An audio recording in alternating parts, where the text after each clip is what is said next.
शादी।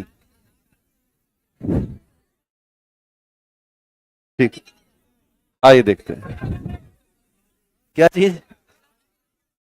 शादी में जरूर आना।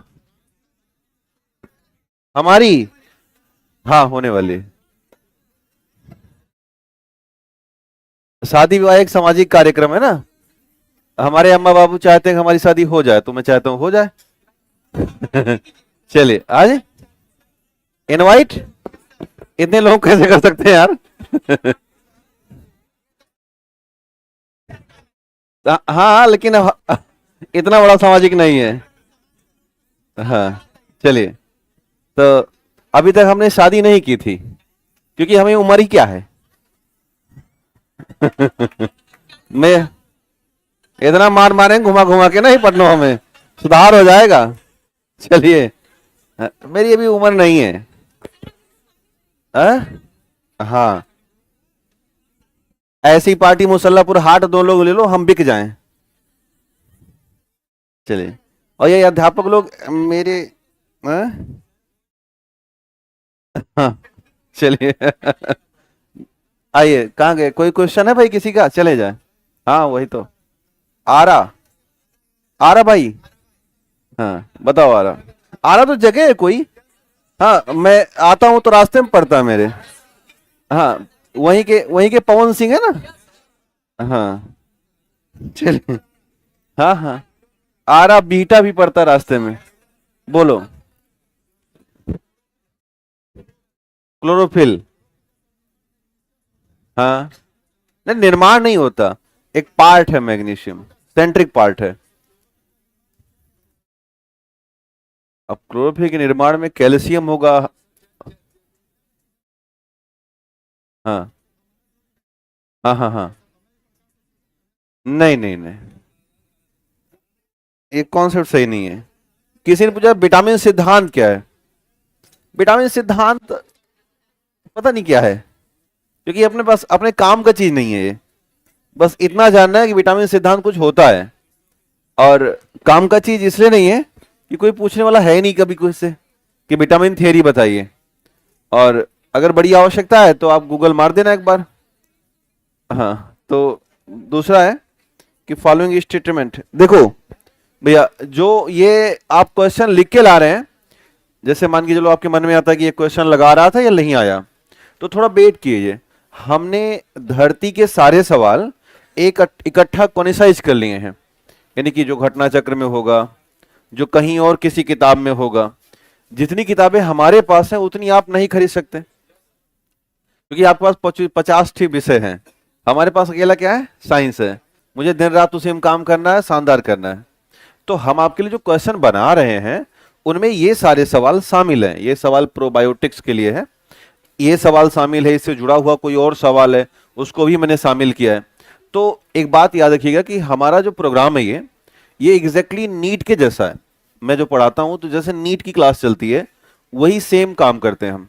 तो क्लासरूम तो है ही अपना, लेकिन क्लासरूम के साथ साथ जब आप टेस्ट पेपर देंगे तो आपको लगेगा कि टेस्ट पेपर देना भी बेहद आवश्यक है। और हम टेस्ट पेपर देने के बाद आपको अकेला छोड़ नहीं देते, एक दो क्लास उस पर हम लगातार करते रहते हैं कि ये क्वेश्चन क्यों आया, इस क्वेश्चन के आने के पीछे रीजन क्या रहा। यानी कि जैसे आप ह्यूमन हेल्थ और न्यूट्रिशन, क्या हुआ? आवाज बहुत कम आ रहा है। अब आया? अच्छा, पंखा चलाए हो तो आवाज कहां से आएगा? ठीक है, नहीं पंखा ना चलाओ। देखो, आपको मैं आप एक आइडिया बताऊं, हम लोग करते क्या हैं, हम अब आप इतने बदमाश हो ना इंसान के तौर पे कि हम क्या ही कहें। देखो, हमारे पानी पीने का जो दृष्टिकोण है वो है 2.5 से 3 लीटर। कितना? इतना पीते हो कि नहीं पीते हो? 5 लीटर का कॉन्सेप्ट नहीं होता, ऊंट नहीं हो। कितना है कॉन्सेप्ट का? 2.5 से 3 लीटर। हम 5 लीटर पानी पियेंगे तो कोशिकाएं फूल जाएंगी। ज्यादा पानी पीना स्वास्थ्य के लिए हानिकारक है, पता कि नहीं है? हाँ कुछ नहीं, जानकारी ले लो आवाज से। हाँ, हमेशा जिंदगी में अति सर्वत्र वर्जित रखना चाहिए। अति की भली ना बरसना और अत की भली ना धूप। तो अत की भली ना बोलना और अत की भली ना चुप। तो एक ऐसा था बहुत चुप था, और एक ऐसा जो बहुत बोलता है। तो खैर ये बहुत अच्छी बात नहीं, बहुत पानी पिए। और ये 2.5 से 3 लीटर में हम अप्रोक्सीमेट 1800 ml मोटा मोटा निकाल देते हैं 24 घंटे में यूरिन के माध्यम से। बात को समझना। इसके बाद 400 ml पानी हम निकालते हैं श्वसन के दौरान, यानी कि जब हम रेस्पिरेशन कर रहे होते हैं तो H2O की वेपर निकालते हैं, वाष्प। अभी ठंडी हम देखो तो हा हा करोगे तो धुआं निकलता है, ऐसा होता है। ठंडे प्रदेशों में और होता है, अपने यहां होता है लेकिन दिखता नहीं है। दूसरा, हम लगभग 100 ml पानी निकालते हैं वेस्ट मटेरियल के साथ, यानी कि जब हम मल निकाल रहे होते हैं तो उस समय निकाल रहे हैं। टोटल कितना हो गया ये? 18 4 22 और 22 1 23, तो लगभग 2300 ml पानी ऐसा है ये जिसको निकालने में शायद आपको कोई दिक्कत नहीं करनी होती, ये अपने आप निकल जाते हैं। अगर इसमें क्या मेहनत लगती है क्या कभी? मुझे लगता है मेहनत नहीं लगती, ये नेचुरल कॉलिंग है। अगर लग गई तो आप शक्तिमान बन के उड़ के कहीं जाओगे, है ना? जैसे भौरा नाचता है वैसे नाचोगे, ये सच्चाई है ना? अब इसके बाद देखो, जो सिद्धांत है पानी प्राप्त करने का और पानी बाहर निकालने का, वो है इक्वल टू, यानी कि जितना हम इनटेक लेंगे उतना ही हमें आउटपुट देना होगा। तो अगर आप 2.5 लीटर पानी अंदर किए हैं तो आपको 2.5 लीटर ही पानी बाहर निकालना चाहिए, तभी हमारा स्वस्थ रहता है शरीर। अदरवाइज हम बीमारियों के घर में जाते हैं। तो हम लोगों ने 2300 ml पानी बिना किसी मेहनत के निकाला, जबरदस्ती निकालना ही पड़ेगा, हम इसे कुछ कर नहीं सकते। अब बात आती है कि और कैसे निकलता है, तो लगभग 300 से लेकर के 400 ml पानी ये निकलता है स्वेट से। किससे? स्वेट या पसीने से। इसे निकालने के लिए लगती है भैया मेहनत। जो इसे निकाल देता है वो बीमार नहीं रहता, और जो नहीं निकालता वही अंततः बीमार व्यक्ति कहलाता है। साइंस यही कहता है। तो शुरुआत में ईश्वर ने हमें आधे बहुत ज्यादा पानी बाहर निकालने में मदद कर दी है। लगभग 2300 से 2400 ml पानी वो खुद निकलवा देते हैं, और इंसान को इतना ही कहा है कि हे मनुष्य इंसान, तुम्हें केवल कितना निकालना है? 300 से 400।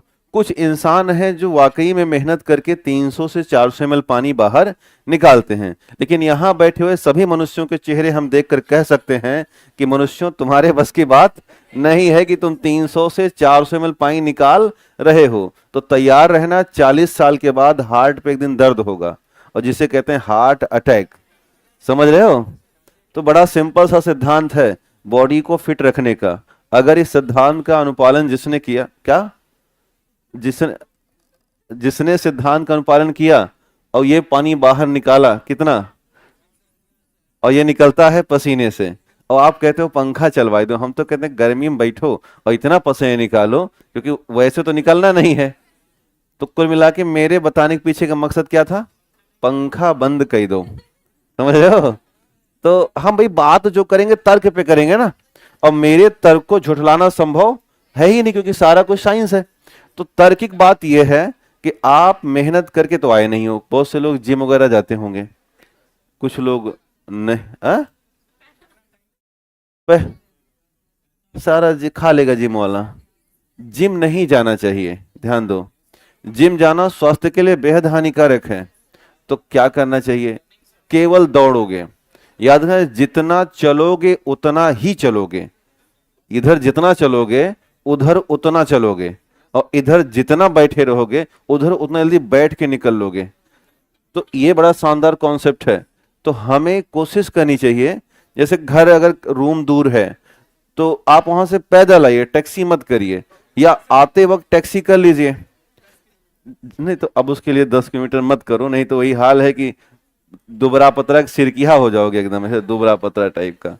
मतलब 1-2 किलोमीटर का मसला है, फिर पानी ज्यादा निकल जाएगा और डिहाइड्रेशन पकड़ लेगी बॉडी में। देखो, अपना जो शरीर है वो लगभग मान के चलना कि 60 से 70% पानी रखता है ना। इस बॉडी में अप्रोक्सीमेट 70% वाटर है, 70%। अब आमतौर पर बच्चों में ज्यादा होता है और वयस्क होते होते थोड़ा कम, क्योंकि हड्डियां मोटी हो जाती हैं और उनको फिर स्थान घेरना होता है। लेकिन आपके बॉडी में अगर इस वैल्यू में कमी आ रही 5%, तो प्यास लग जाती है। एक बार हेमा मालिनी ने कहा कि मेरे सुंदर चेहरे का राज है कि मैं पानी प्यास लगने से पहले पी लेती हूँ। अच्छा अच्छा, अब आपके जमाने की वो है ना, हालांकि हमारे आपके जमाने में ज्यादा अंतर है नहीं, है ना। अब जो भी है अटानी पटानी, लेकिन सच्चाई यही है कि प्यास लगने से पहले पानी पीना चाहिए। तो उसके लिए आज भैया आप तो प्यास लगने के बाद भी आधा घंटा क्रॉस करा देते हो कि क्या ही है पानी। तो ये चेहरे पर असर कर जाता है और झुर्रियां रिंकल्स आने शुरू होते हैं। कई बार ऐसा होता है कि 10% पानी कम हो गया, 110%, तो यही कहलाता है कि अब आपको ORS की आवश्यकता होगी, क्योंकि डिहाइड्रेशन हो जाएगा। और अगर पानी की मात्रा 15 से 20 चली जाती है कम, तो ये कोमा वाला मामला होता है ना। अगर बॉडी में 15 से 20% की कमी हुई तो यहाँ पर मृत्यु या कोमा में जा सकता है, डेथ हो सकती है। तो इसीलिए कहते हैं जल ही क्या है, जीवन है। तो 5% का मामला है। कई बार देखो तो भैया गर्मी की जो बारात होती है उसमें छोला भटूरा बहुत सब खा लेते हैं, और वापसी आने के बाद डॉक्टरेट ढूंढते हैं, ग्लूकोज चढ़वाते हैं, क्योंकि इतने दस्त होते हैं। अच्छा, लौटा बाराती और गुजरा गवाही, हमारे यहाँ कहावत है, इनका कोई साथी नहीं होता। गवाह जो होते हैं जाते वक्त बहुत सम्मान से ले जाए जाते हैं, और कटघरे में खड़े के जैसे बयान दे दिए और उसके बाद कहते हैं चलो साइड बैठो थोड़ी देर, कहते हैं भैया हमें भेज दो। अरे भेजेंगे, परेशान काहे हो। जाते वक्त बाराती बढ़िया टीनोपाल और प्रॉपर स्नो पाउडर लगा के जाता है। दुख तब होता है कि जब बुलेरो में पीछे वाली सीट मिल जाती है भाई साहब। कभी बैठे हो, याद आ रहा है? हाँ अच्छा, उसमें बैठ के पीछे से ऐसे करते हैं हाय। तो ये बड़ा दुख होता है। हालांकि ठीक है, जाते वक्त बहुत खुशी, चल के अभी एकदम मस्त खाएंगे और नाचेंगे द्वार के चार पे। लेकिन जब बारात वापस सुबह होनी होती, बारात मालिक कहता है जिसको जिसको जाना है बस जा रही है बैठ लो। तो ये जो बसा होती इतनी खटारा टाइप की होती है कि वो अगर बैठ गए थे तो कमर खत्म हो जाएगी आपकी घर पहुंचते पर। दूसरा जो छोला खाए हो ना, बारात वाला बदमाश होता है, खला है, वो सारा कुछ कोगुलेट हो जाता है बॉडी में और अस्कंदित होता हुआ अब आपको दस्त के रूप में निकलेगा बाहर। वो घर आने के बाद डॉक्टर खुश रहता है कि बाराती लौटे हैं, गांव गांव घूमता रहता है, झोला छाप कि ग्लूकोज चढ़वाना हो चढ़वा लो, अगली बाराती भी तो आगे 2 महीने बाद है। तो ये कहानी है कि गुजरा गवाही और लौटा बाराती, कोई साथी नहीं होता, जाते वक्त के सब साथी होते हैं। तो ये एक परसेंटेज है 5, 10 और 20 का, इतना कम नहीं होना चाहिए। 2-3% जब कम होता है तो हमारा हाइपोथैलेमस संकेत देना शुरू करता है कि भाई प्यास लगी है, पानी पी लो। तो उसके संकेत से बेहतर है कि अगर हम पानी पीते रहें तो कोई और काम करता रहेगा। हाइपोथैलेमस के पास ढेर सारे काम है, अब उसका काम यही कराना शुरू कर दो कि बार बार तुम्हें यह बताए कि मनुष्य प्यास लगी है पानी पी लो, तो मेन काम करना भूल जाएगा। इससे हमारी प्रोडक्टिविटी में कमी आएगी। इसलिए कहीं बाहर जाएं तो छोटा मोटा बोतल में पानी रखे रहें और पीते रहें। तो खैर आइए चलते हैं। तो समझ में आया? कल की नहीं भाई, परसों ही पढ़ाएंगे। तो परसों 1 घंटा पढ़ाएंगे, 1 घंटा टेस्ट होगा, ऐसा करेंगे। आ, काहे नहीं कर सकते हो? मतलब आपको क्या लगता है कि 3 घंटा देंगे हम आपको? नहीं नहीं, 1 घंटे 150 नहीं, 110 है, इसलिए मैंने कम कर दिया, 40 कम कर दिए। उसके पार्ट 2 पार्ट में कर दिया हूं। इससे क्या होगा कि आपको घबराहट नहीं होगी। देखो टोटल मेरे पास 1500 क्वेश्चन है, बायोलॉजी, फिजिक्स और केमिस्ट्री मिला के, जो कि मैंने खुद बनाए हैं हाथ से लिख करके, और इसी हिसाब से डिजाइन किया है कि भाई या तो एक को लोग बजाया करो तो सारे लोग बजा लिया करो। इससे लगता क्या है, अब जैसे अब पीछे वाले कहे हम ना बजाएंगे तुम्हारा क्या कर लोगे। तो इससे क्या लगता है कि तो फिर ना ही बजाया करो। हाँ, तो मैंने 1500 सवाल बनाए हैं। उसके पीछे उद्देश्य है कि थोड़ा प्रैक्टिस, अगर देखो अपने यहाँ क्या है कि बीपीएससी निकलना इसलिए आसान नहीं होता कि हम प्रैक्टिस नहीं करते। पढ़ते तो खूब हैं, दमदमा के पढ़ते हैं, नोट्स बनाते हैं, लाल पीला हरा रंग रंग के एकदम आग लगाते हैं नोट्स में, और कमी कहाँ होती है तो प्रैक्टिस नहीं करते, दूसरा दोहराते नहीं। तो मैंने अपने विषय में सोच रखा है कि आप अकेले करो या ना करो, हम अगर साथ में कर लेंगे तो मजबूरन करोगे, है ना। और इतने सवाल के सामने से गुजार दिया जाएगा कि फिर आप कोई भी किताब अगर उठाओ तो ठीक, ना उठाओ तो भी ठीक, उन्हीं को 2 4 6 बार हम लोग रिकवर करते हुए आगे बढ़ लेंगे। तो इसलिए मैंने डिज़ाइन किया है, और वो मुसल्लापुर हाट वालों के छात्रों के लिए भी है और आपके लिए भी है, और दोनों भाषा में है। मतलब एक ठीक तरफ हिंदी है और ठीक तरफ अंग्रेजी है, जैसे आयोग बनाता है ठीक वही तरीका है। तो आप किसी तरीके से भेदभाव नहीं है कि आपका हिंदी है तो उनका अंग्रेजी हो गया, परस्पर दोनों के लिए काम हुआ है। तो आप अपने हिसाब से काम कर लीजिएगा। OMR पे पेपर होगा, आपका रिजल्ट भी OMR पे ही मतलब आएगा प्रॉपर, और हम उसकी व्याख्या भी करेंगे। एक तो उत्तर मिल जाएगा, लेकिन होता क्या है, कई बार आपके मन में सवाल आ जाता है कि इसका उत्तर A नहीं C होना चाहिए। तो आयोग कहता है कि हमें इसके लिए प्रूफ दीजिए। हम प्रूफ नहीं मांगेंगे, हम खड़े होकर उससे बहस करेंगे आपसे कि हाँ यहाँ पे ये होना चाहिए था। कोई दिक्कत तो नहीं है? चलिए, तो आइए सीधे फटाफट आगे बढ़ते हैं। हमारा जो टॉपिक है, ये परंपरा सी बना लियो आप लोग कि 10 मिनट रोक के ही रखना है ना। और बड़े सारे सवाल हैं। एक और सवाल किसका है? टेस्ट, अच्छा, कौन कौन सा चैप्टर होगा? जितना आज तक पढ़ाया जाएगा या कल तक पढ़ाया जाएगा सारे का होगा। आज 9 है ना, 10 हाँ, परसों तक का, यानी ये पूरा खत्म हो जाएगा परसों तक ना, अब बचा नहीं है। परसों नहीं, परसों पहले हम पढ़ाएंगे 1 घंटे, और उसके बाद टेस्ट लेंगे। इससे क्या होगा, आम जनता आने से भागेगी नहीं। दो तरह की जनता होती है, अरे हम सारा जानते हैं, है ना। एक जनता आएगी, वो जनता क्या कहे, आज तो टेस्ट है भाई, हमारे पेपर लेते आना। तो वो कहेंगे आज हम नहीं उठेंगे, हमारा पेपर तुम लेते आना, और यहाँ फ्लेक्सिबिलिटी है ही, वो लेके चले जाएंगे पेपर। तो हम इसलिए करते क्या है, 1 घंटा पढ़ा देते हैं, नहीं आओगे तो तुम्हारी कमी। और उस दिन ऐसा शानदार चीज बताते हैं कि कि दोबारा ना बताते फिर वो चीज। तो अब बीच में भागोगे तो शर्मा जाओगे, बगल वाला कहेगा अच्छा ऑनलाइन देख लोगे। नहीं नहीं, ऐसा नहीं है, उनका ही पढ़ाते रहते हैं। खैर, तो कल हम लोगों ने इनसे बातचीत कर ली थी और फंक्शंस देख लिया था, और टाइप थे विटामिन A B C इधर था, B और C, और ADEK था। हम लोगों ने विटामिन B1 भी देख लिया था ना। हाँ, इसके बाद देखा था ज्यादा मात्रा में अगर हम पॉलिश चावल खा रहे हैं तो मुश्किल जा रही है ना। हाँ, तो हमें थोड़ा सा कौन सा चावल चाहिए, तो नॉर्मल। अच्छा, लाइट चली गई। हाँ, पहले गांव में धान की कुटाई होती थी मूसल से, पता नहीं आप जानते हो कि नहीं। अभी खाली उसको दूल्हा परछने में लगता है ऐसे ही, बाकी अब नहीं लगता। तो मूसल का जो धान होता था वो उसके पॉलिश बच जाते थे, लेकिन वो बहुत मुश्किल काम होता था। अभी अमीरों के घर धनकुट्टी खरीदने लगे हैं सब।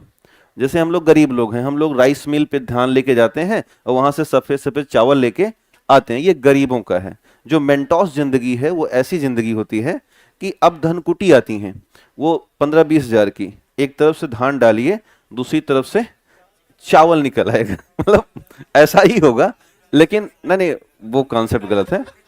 तो देखो, ये गलत तरीका है। वो शानदार नेता है भारत के। तो मेरे कहने मतलब है, उससे क्या हो रहा है कि धान की पॉलिसी नहीं हो रही है, खाली उसकी भूसी निकाल रहे हैं ऊपर से, बाकी सारा का सारा हिस्सा है वो हमारे लिए काफी शानदार होता है, क्योंकि उससे हमें खमीर मिलता है। आपने देखा सूखा खमीर का मसला, तो वो धान का पॉलिसी था। अगर विटामिन B1 हेल्प कर रहा है किसके बनाने में, DNA और RNA के निर्माण में। इसके अलावा न्यूरोट्रांसमीटर मैटर कल बता दिया था मैंने, और pulse rate equal to heart rate.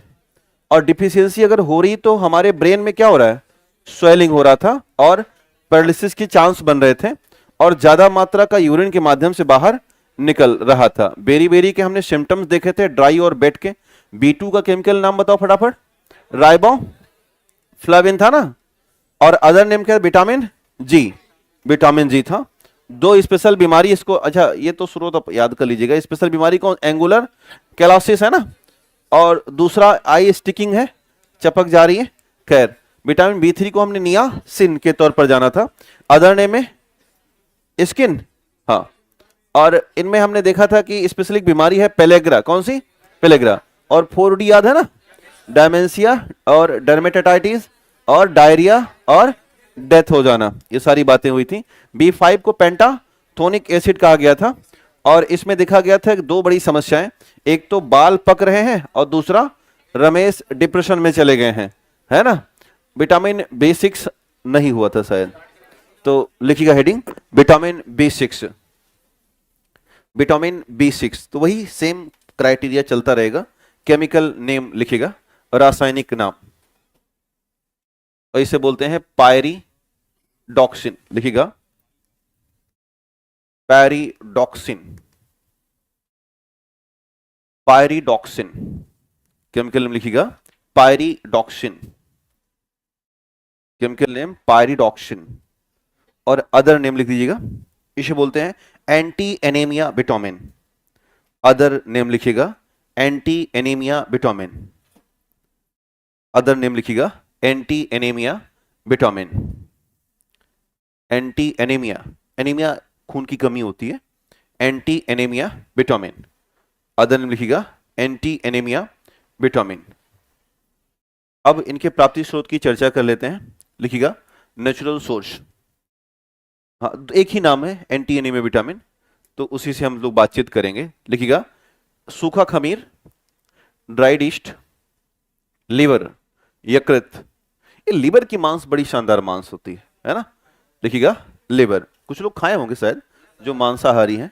हाँ हाँ, नहीं मैं नहीं खा सकता, मुझे थोड़ा सा, मैं ऐसी जगह से आता हूं कि हमारे घर वाले नहीं खाने देते हैं। हाँ जी, नहीं नहीं, कभी नहीं खाया। मैं बीएससी में चुपके से अंडा खाया था, पकड़ गया था, तो घर, नहीं नहीं बीएससी में एक दोस्त हमारा खिलाया और जाके बता भी दिया घर। हाँ हाँ, अब लिखिएगा, लिखिए साबुत अनाज, होल ग्रेन्स, साबुत अनाज या होल ग्रेन्स। इसके बाद लिखिएगा गेहूं, गेहूं, और पीनट, दूध के उत्पाद और मछली, पीनट, दूध के उत्पाद और मछली, लगभग वही है जो पहले भी आपने पढ़ा है, पीनट, दूध के उत्पाद और मछली, पीनट, दूध के उत्पाद और मछली, पीनट, दूध के उत्पाद और मछली, ठीक है, पीनट, दूध के उत्पाद और मछली। अब इसमें कुछ फैक्चुअल चीजें हैं, उसको देखते हैं, लिखिएगा इंपॉर्टेंट फैक्ट, इंपॉर्टेंट फैक्ट, महत्वपूर्ण बिंदु। ये तरीका ठीक है ना विटामिन को पढ़ने का, कि बहुत सिस्टमैटिक है, जो पूछ रहा है वो हम लोग कवर कर ले रहे हैं, है ना।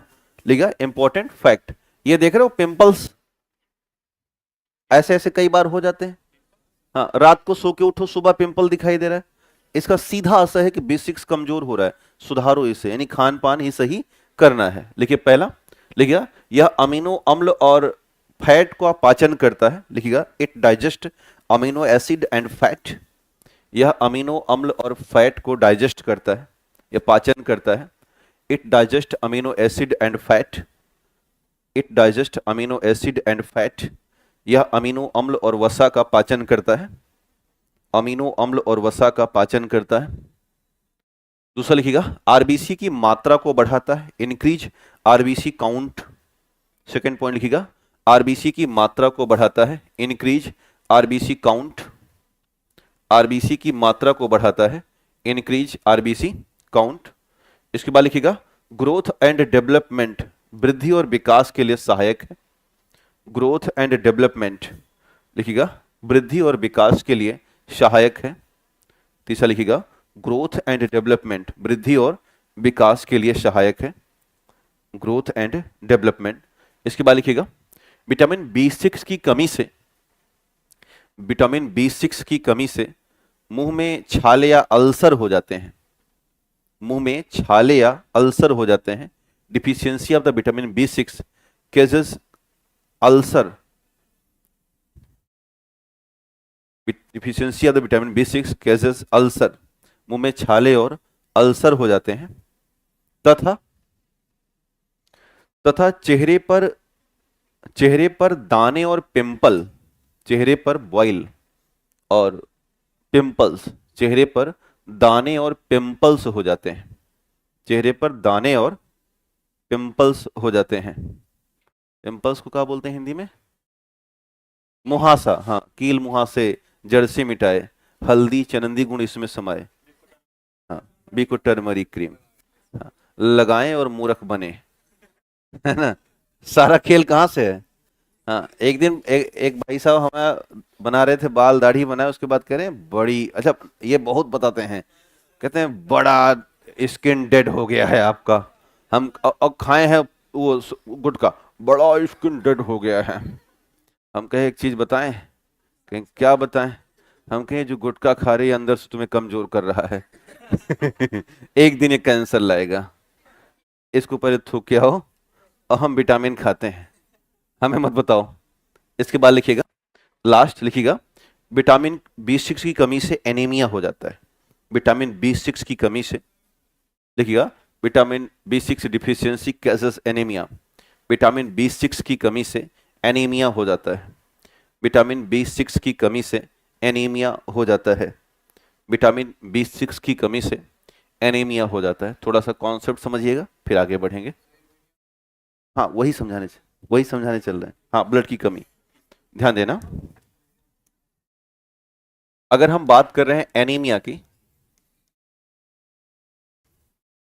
तो यहां से समझिएगा, इसका मतलब है कि जो हमारा ब्लड है, इस ब्लड में होता है आरबीसी, और आरबीसी का काउंट है अप्रोक्सीमेट 45 टू 50 लाख प्रति mm cube.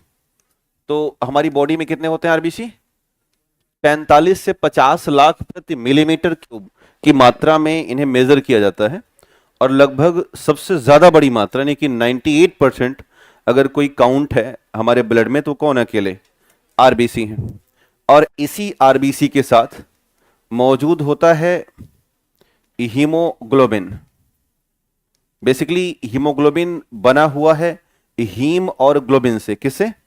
Haem plus globin. और हीम जो है ये इनऑर्गेनिक है। क्या है? इनऑर्गेनिक पिगमेंट है, यानी कि रंजक है ये एक प्रकार का।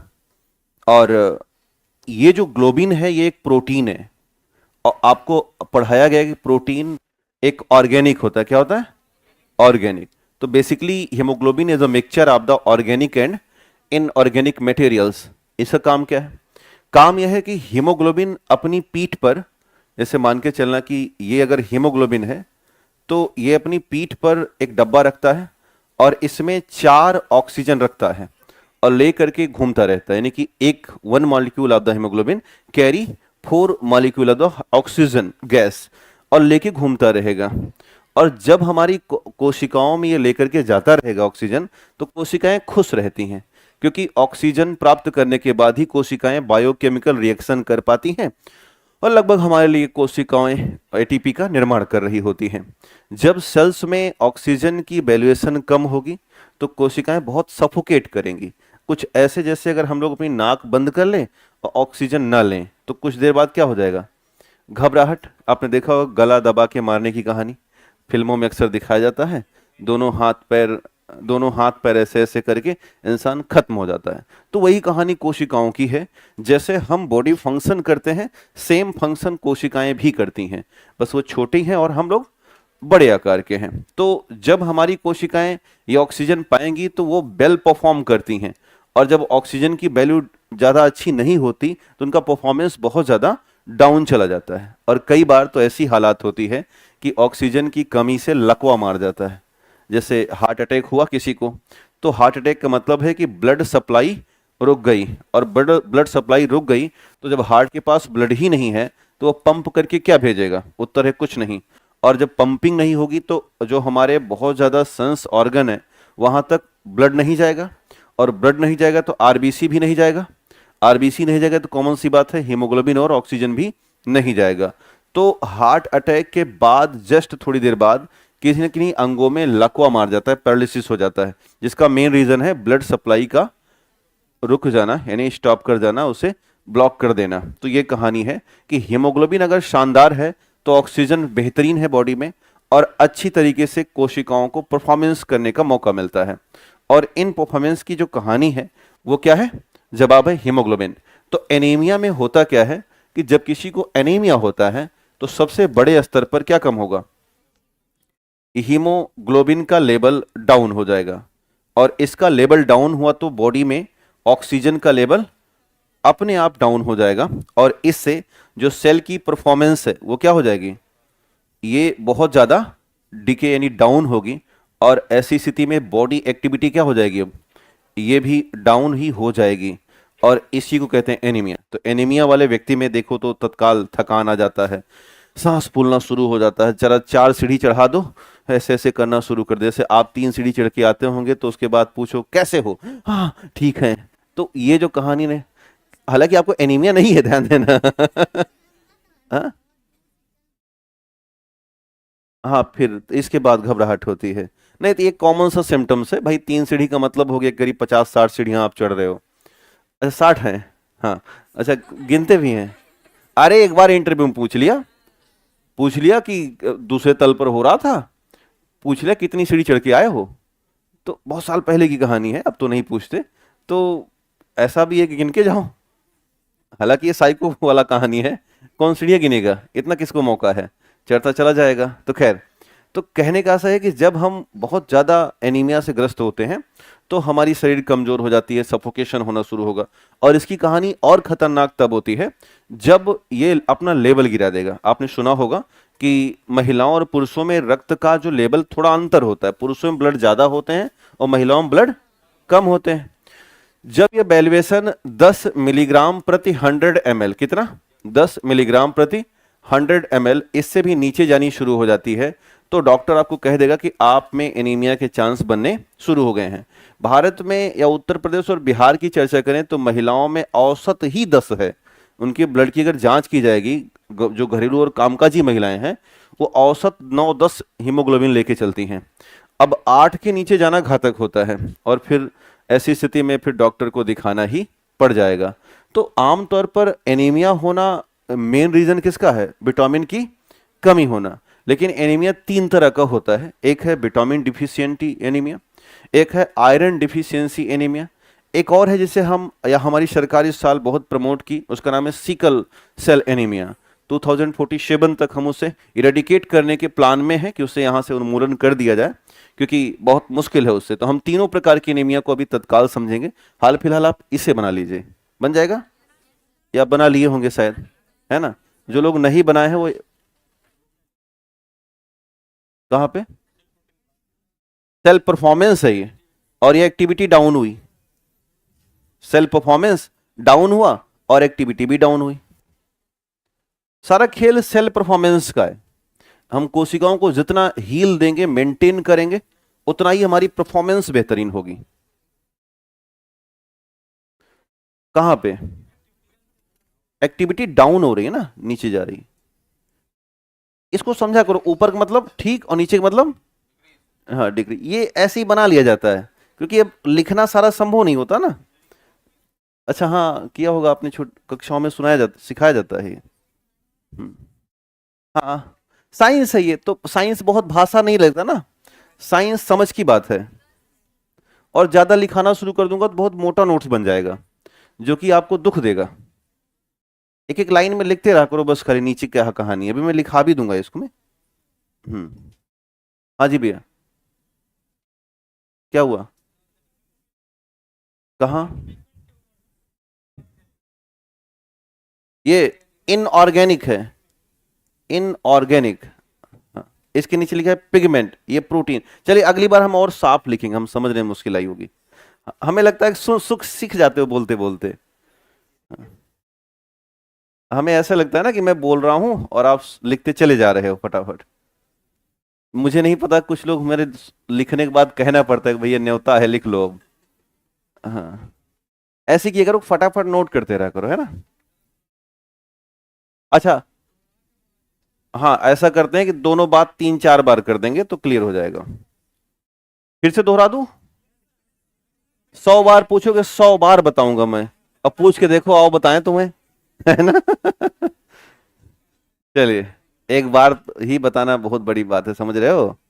हाँ, ऐसे मास्टर मिलते थे हमारी जिंदगी में, 100 बार पूछो और 3 बार जाओ, उसके बाद डंडा उठा लेते थे, कहते भाग जो, दोबारा दिखाई मत देना। तो उनके धैर्य की परीक्षा मत लो। हो गया कहानी।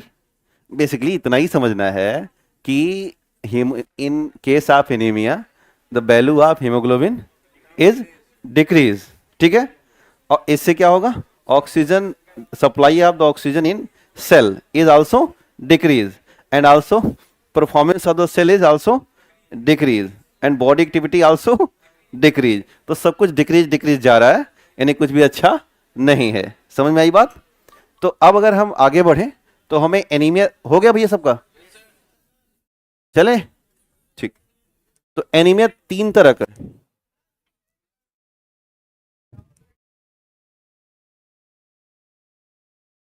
बताना भाई, हम एक भी ग्राहक को नाराज नहीं कर सकते, है ना? चलिए। हैं? क्या भाई? अभी अभी क्या बताया था? अभी भी कुछ बताया था ना, पानी निकालना है। गजब आदमी हो यार। चलिए आइए देखते हैं। हम देख रहे हो इतना बड़ा स्वेटर पहन खड़े हैं, हमें नहीं लग रही है? हमें भी लग रही है। तो एनीमिया की अगर हम चर्चा करें तो तीन तरह की एनीमिया है। एक एनीमिया विटामिन डिफिशियंसी को लेकर के है, एक एनीमिया आयरन को डिफिशियंसी को लेकर के है,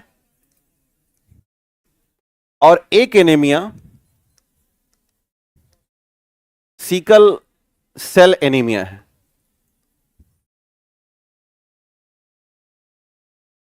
तो तीनों आप बना लीजिएगा अपनी कॉपी में।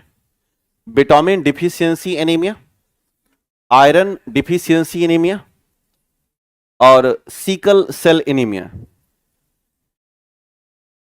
SIC, sickle cell anaemia, sickle cell anaemia, vitamin deficiency, iron deficiency और sickle cell anaemia, sickle cell anaemia. तो अब विटामिन से कौन सा विटामिन मिला था अभी हमें? 6 मिला था ना, जो कम हुआ तो क्या हो गया? एनीमिया। ध्यान देना, लेकिन तीन विटामिन होते हैं, कौन कौन? B6, B9 और B12। ये तीन ऐसे विटामिन हैं, अगर ये कम हुए तो एनीमिया हो जाएगा। तीनों एक साथ बनाना, B6, B9 और B12।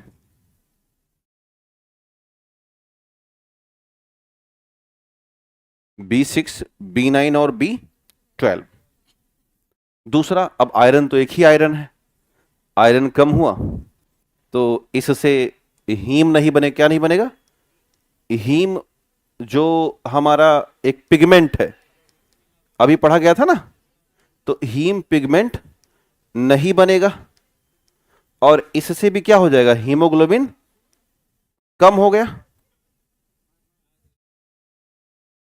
क्या हुआ? हीमोग्लोबिन कम हुआ। लड़ोगे तब भी बहुत मार देंगे, समझ लो। हाँ, हीमोग्लोबिन निकाल के बहरवा फेंक देंगे अभी। अब लिखिएगा, आयरन कम हुआ तो हीम पिगमेंट डाउन हो जाएगा, और हीम पिगमेंट डाउन होगा तो हीमोग्लोबिन नहीं बनेगा। हीम पिगमेंट डाउन हुआ तो हीमोग्लोबिन नहीं बना। अब हमारा मेन फोकस कहां पर होगा? सिकल सेल पे। तो मैं एक नेक्स्ट पेज की तरफ चल रहे हैं। पिगमेंट लिक्विड नहीं होता, ये एक मटेरियल है, पाउडर। अगर इसको निकालेंगे तो एक्सट्रैक्ट इसका पाउडर नुमा होता है। ठीक है, चलिए अब ध्यान देना। दूसरा कौन सा है? सिकल। सिकल मीन्स होता है हंसिया। हंसिया जानते हो?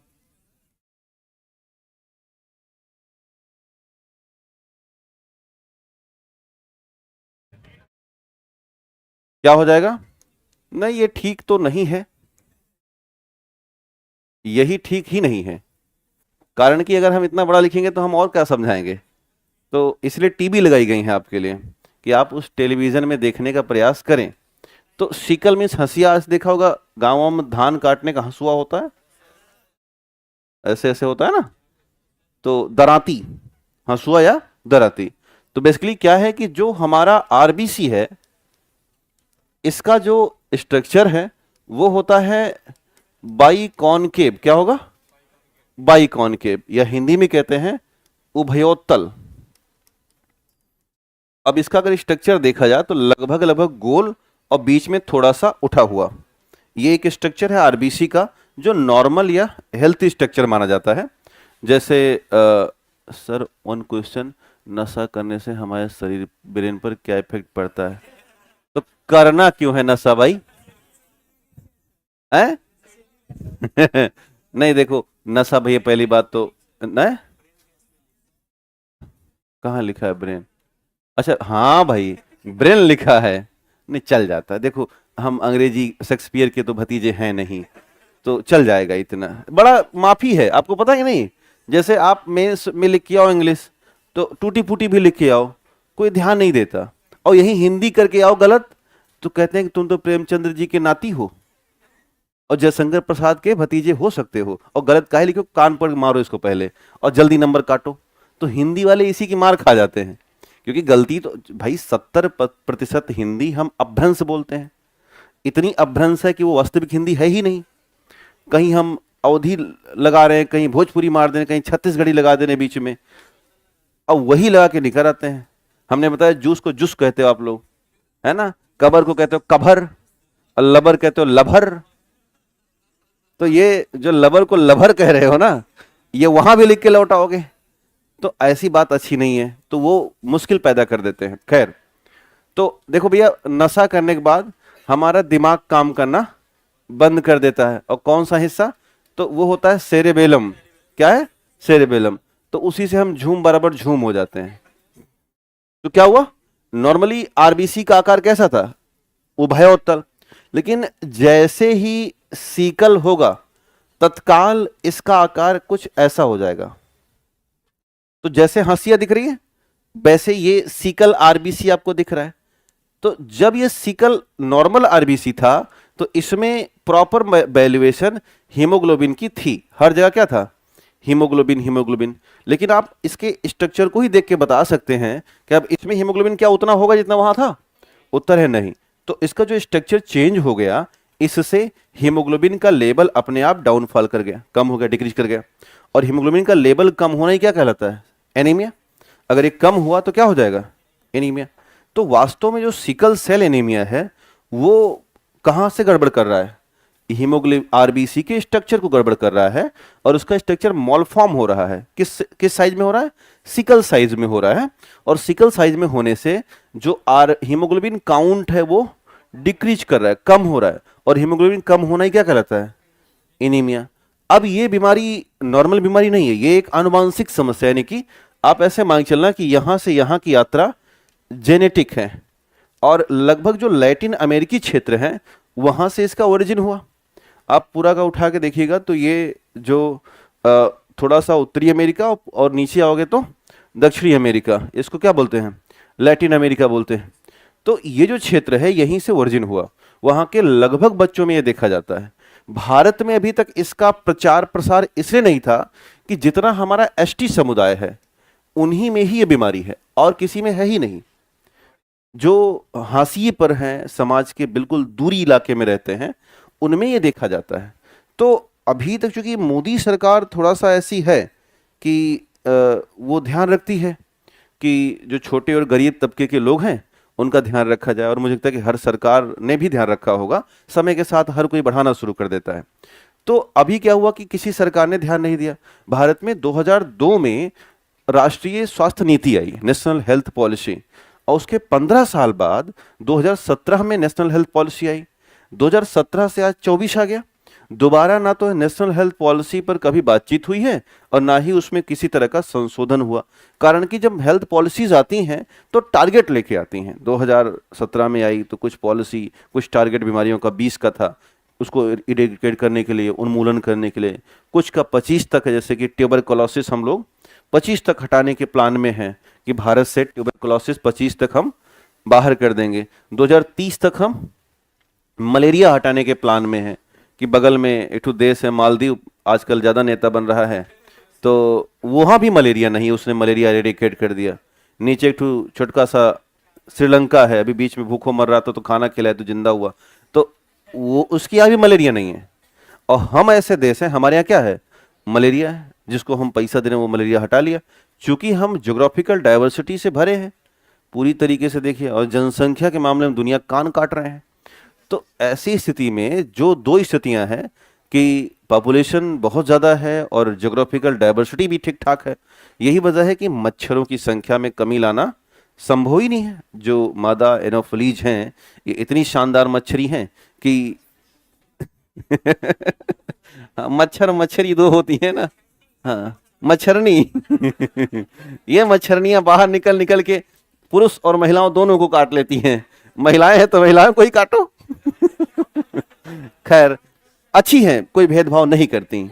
जब वो निकलती हैं तो उनको केवल खून चाहिए, है ना, वो कैसा भी खून हो चल जाएगा। ठीक, तो खैर अब इनको हटाना, मादा एनाफिलिज को हटा देना अचानक भारत सरकार के संभव में नहीं आ पा रहा है। कारण कि हम गर्म जलवायु है हमारी, बरसात इधर देखो तो नॉर्थ ईस्ट में बरसाती बरसात हुए जा रही है, हल्का सा गर्मी मॉइस्चर आया नहीं कि मच्छरनियां बाहर निकलना शुरू कर देती हैं। ठंडा क्षेत्र में थोड़ा कम होती हैं। आपके यहाँ ठंडा के नाम पे 4 दिन ठंडा पड़ा है, अब फिर से गर्मी आ गई है ना, देख रहे हो झांस चलाने के लिए हमें पर्ची आ रही है, तो इसका मतलब है कि मच्छरनी भी यहीं कहीं घूम रही होगी। हाँ, पक्का घूमेगी। तो भारत इस वजह से अपना जो मलेरिया के प्रति एक इरेडिकेशन का प्लान है उसको बढ़ाता जा रहा है। पहले 27 था, अब 30 कर दिया है। तो हमारी जो नेशनल हेल्थ पॉलिसीज हैं वो ऐसे टारगेट लेकर के आती हैं कि भारत को बीमारियों से बचाया जाए। अभी तक किसी भी नेशनल हेल्थ पॉलिसी में सिकल सेल एनीमिया का जिक्र था ही नहीं। कारण इसे नहीं था कि एसटी समुदाय से कोई भी सांसद ज्यादा बाहर आया नहीं, और जो सांसद बनते हैं एसटी समुदाय के वो एसटी नहीं होते, वो खाली तथाकथित एसटी होते हैं, उनको दुख नहीं होता कोई। भाई सांसद बनने का मतलब है इससे पहले बैकअप उसका क्या होगा। भाई भारत की राजनीति का मामला ऐसा है, कोई आम व्यक्ति राजनीति के बन नहीं सकता। नहीं, अभी भी नहीं बन रहा है, वो खाली तथाकथित है। अभी भी भारत की राजनीति का मसला ऐसा है, अब चूंकि हम ज्यादा राजनीति में जाएंगे नहीं, इससे पहले मास्टर आए थे राजनीति के, वो ठीक ठाक जानकार होंगे, है ना, हैं ही, और जाते भी होंगे मेरा मानना है ना, नहीं जाते, खतरा है। फिर भी न्यूट्रल होना चाहिए, अध्यापक कभी भी किसी का पक्ष नहीं ले सकता ना। और जबकि यहाँ पर पता नहीं कितनी विचारधारा के लोग बैठे हैं, और हमारी विचारधारा हमारे कमरे तक है, लेकिन हाँ कुछ चीजें बोलनी पड़ती हैं। जैसे ये मैंने बोला कि भारत की राजनीति में आम व्यक्तियों की अभी एंट्री बहुत मुश्किल है, आने वाले दिनों में होगा, अभी थोड़ी मुश्किल है। तो जो एसटी समुदाय का सांसद आया होगा या एसटी समुदाय का कोई विधायक आया होगा, मेरा ऐसा मानना है कि वो अपने समाज को केवल इसलिए इस्तेमाल कर रहा होगा कि हमें क्या दो, वोट दो, थोड़ा बहुत ध्यान देता होगा। इतनी डीप नॉलेज हो सकता है उसे होना कि बेसिकली सिकल सेल भी कुछ होती है। भारत का आंकड़ा है कि 10 युवाओं में, एसटी समुदाय के 10 युवाओं में 6 युवाओं में सिकल सेल है। सोचिए कि कितना बड़ा आंकड़ा, 10 युवाओं में 6 युवाओं में सिकल सेल इस समय भारत में मौजूद है। अब 6 युवाओं में अगर सिकल सेल है तो उनकी उम्र 35 क्रॉस हो नहीं पा रही है। 35 होते होते उनको जबरदस्त एनीमिया के अटैक होते हैं और उनका देहांत हो जाता है। अब ये हालात वाकई में प्रभावकारी है और सोचने वाली है।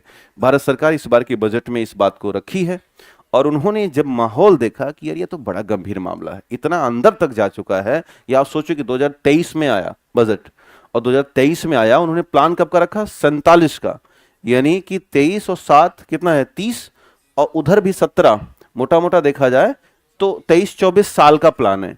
तो भारत सरकार जिसके पास एक मजबूत संसाधन, पूरा का पूरा मजबूत हेल्थ स्ट्रक्चर श्रृंखला, एक पूरी चैन है हमारे पास, कुछ भी कर सकते हैं हम। ऐसी हालात में 23 साल लगेंगे क्या हटाने में, एनीमिया और सिकल सेल एनीमिया। तो आप समझ सकते हैं कि इसकी जड़ कितनी अंदर तक जा रही है। भारत सरकार तो इस पर प्लान कर रही है कि फ्यूचर के स्तर पर आने वाले दिनों में जब हम स्टेम सेल थेरेपी लेकर के आएंगे तो उसे भी झोंक देंगे सिकल सेल हटाने में, क्योंकि सिकल सेल घुसा कहाँ है, जीन में जाके घुसा हुआ है। जेनेटिक इंफॉर्मेशन है ना ये, तो जेनेटिक डिजीज है। अब आप किसी भी व्यक्ति को बुला करके उसे हटा नहीं सकते अचानक, कोई दवाई है नहीं। इसका एक ही मामला है कि अगली जो पीढ़ियां हैं उनको बचाया जाए, आने वाली पीढ़ियों को बचाया जाए, और अभी जो है उनको जीन के स्तर पर सही किया जाए। तो अभी इसका डायग्नोसिस चलेगा। सरकार ने प्लान किया है कि तक लगभग 80 लाख लोगों को इनिशियल फेज पे डायग्नोस पे रखा जाएगा कि सिकल का क्या मसला कैसे है। इसलिए बहुत लंबा समय लगेगा, क्योंकि आने वाला 1 दशक बाद भारत में 3 बड़ी अच्छी जो इलाज की पद्धतियां हैं वो और स्ट्रांग होंगी। पहला कि हम स्टेम सेल को बहुत इनहेंस करेंगे। दूसरा, हम क्रिस्पर कैस9 जीन एडिटिंग टेक्नोलॉजी को और ज़्यादा इनहेंस कर रहे हैं। और तीसरा, हम क्लोन सिस्टम को और ज़्यादा मजबूत कर रहे हैं, जिससे कि हम एक थेरेप्यूटिक क्लोनिंग प्रोसेस को आगे बढ़ा सकें। ये ऐसी एडवांस टेक्नोलॉजी है जो आने वाले दिनों में बीमारियों को जड़ से मुक्त करने में, खास करके जो वायरस जनित बीमारियां हैं और दूसरी ये वाली जेनेटिक बीमारियां, डिजीज हैं, इनको दूर करने में हम इन तीनों का ठीक ठाक इस्तेमाल करेंगे और ऐसी स्थिति में ये बहुत बड़ी बीमारियां नहीं होंगी हमारे सामने। लेकिन अभी आने में 1 दशक लग जाए कम से कम। ये अपनी बिल्कुल इनिशियल फेज में है, जिनमें सक्सेस रेशियो मात्र 3 से 4% है। यानी अगर 100 लोगों का स्टेम सेल थेरेपी किया जा रहा है इस समय, तो उनमें कितने लोग सही हो रहे हैं? 3-4 लोग सही हो रहे हैं, बाकी में कोई रिजल्ट नहीं मिल पा रहा है। जबकि ये बहुत ज्यादा गोल्डन थेरेपी है और आने वाले दिनों में इसका दौर होगा, तो सरकार इंतजार कर रही है। तो इसके साथ भी वो सिकल सेल में इस्तेमाल करेगी और सिकल सेल को दूर करने का प्रयास करेगी। हम लोगों में पूरा समुदाय बैठा है। अब मान के चलना किसी को सिकल सेल नहीं है इस समय, कि किसी को है ही नहीं, तो सोच लो कि रेयर है, ये बहुत अंदर तक गई हुई है। अच्छा, दूसरा भारत में क्या है कि बहुत से एसटी समुदाय ऐसे हैं जिन तक भारत सरकार का उतना मजबूत एक्सेस नहीं है। जैसे आप अपने बगल में मध्य प्रदेश है, उसको हम इथोपिया कहते हैं ना, और ज्यादा एसटी समुदाय आपको पता होगा कि एमपी में होते हैं। हाँ जी, नहीं झारखंड है, बट एमपी नेशनल वाइज पे देखा जाए तो ज्यादा स्ट्रांग है। तो इसलिए है क्योंकि भाई वहां पे बहुत से ऐसे समुदाय हैं जिनके पास तक तमाम तरह की सुविधाएं नहीं पहुंच रही हैं, तो सरकार उसे बढ़ाएगी और कोशिश करेगी कि ये बीमारी दूर किया जाए। तो वो बीमारियां जो आम समाज का हिस्सा होती हैं, उनके लिए इलाज पद्धति लाना आसान होता है। जैसे कोरोना, कोविड 19 में क्या अमीर, क्या गरीब, क्या नेता, क्या अभिनेता, हर कोई इससे प्रभावित हुआ। यहां तक कि अमिताभ बच्चन जो कि बोल रहे थे कोरोना से बचो, वो भी पकड़ा गए थे। तो कहानी ऐसी है, हाँ पकड़ा गए थे ना, और घरा भर पकड़ा गए थे लापरवाही का लेकिन देखा लापरवाही का नतीजा क्या आया सामने, तो यही आया कि ऐश्वर्या राय को कोरोना पकड़ लिया। हाँ, अब भाई सारे फैन इतने तेज चला दिया जाए कि इसको ठंडा कर दिया जाए भैया। हाँ, तो कुछ कॉन्सेप्ट समझ में आया कि वो बीमारियां जो बहुत ज्यादा अंदर तक है, उनको सही करने में समय क्यों लग रहा है? क्योंकि उनके लिए अभी उतना हमारे पास नीतियां थी ही नहीं, और ये चूंकि जेनेटिक है इसलिए इसको सही करने में समय लगेगा। समझ में आ गया? तो अच्छा, अब आएगा अभी तक नहीं आ रहा था, ठीक है। तो क्या आप इसे बनाना चाहेंगे? या बना लिए हैं? ठीक है, तो वहीं कहीं नोट लिखिएगा, लिखिएगा, लिखिए सिकल सेल एनीमिया, उसके नीचे लिखिएगा जहां पे आप बनाए हैं, लिखिए उसमें सिकल सेल एनीमिया आनुवांशिक बीमारी है। लिखिएगा sickle cell anaemia is a genetic disease. Sickle cell anaemia आनुवांशिक बीमारी है। Sickle cell anaemia is a genetic disease, देखिए जिसमें आरबीसी मॉल फॉर्म हो जाती है। लिखिएगा आरबीसी, लिखिएगा the structure of the RBC is mall formed, जिसमें आरबीसी का आकार मॉल फॉर्म हो जाता है या खराब हो जाता है। जिसमें आरबीसी का आकार मॉल फॉर्म हो जाता है या खराब हो जाता है, हंसिया की तरह, लाइक ए सिकल। जिसमें आरबीसी का आकार मॉल फॉर्म हो जाता है या लाइक ए सिकल हो जाता है, हंसिया की तरह हो जाता है। Structure of the RBC mall form like a sickle, RBC का आकार मॉल फॉर्म हो जाता है और ये हंसिया की तरह हो जाता है। वहीं कहीं एक और बात लिखिएगा कि भारत सरकार ने कब तक, 2047 तक इसके इरेडिकेशन की बात कह रही है।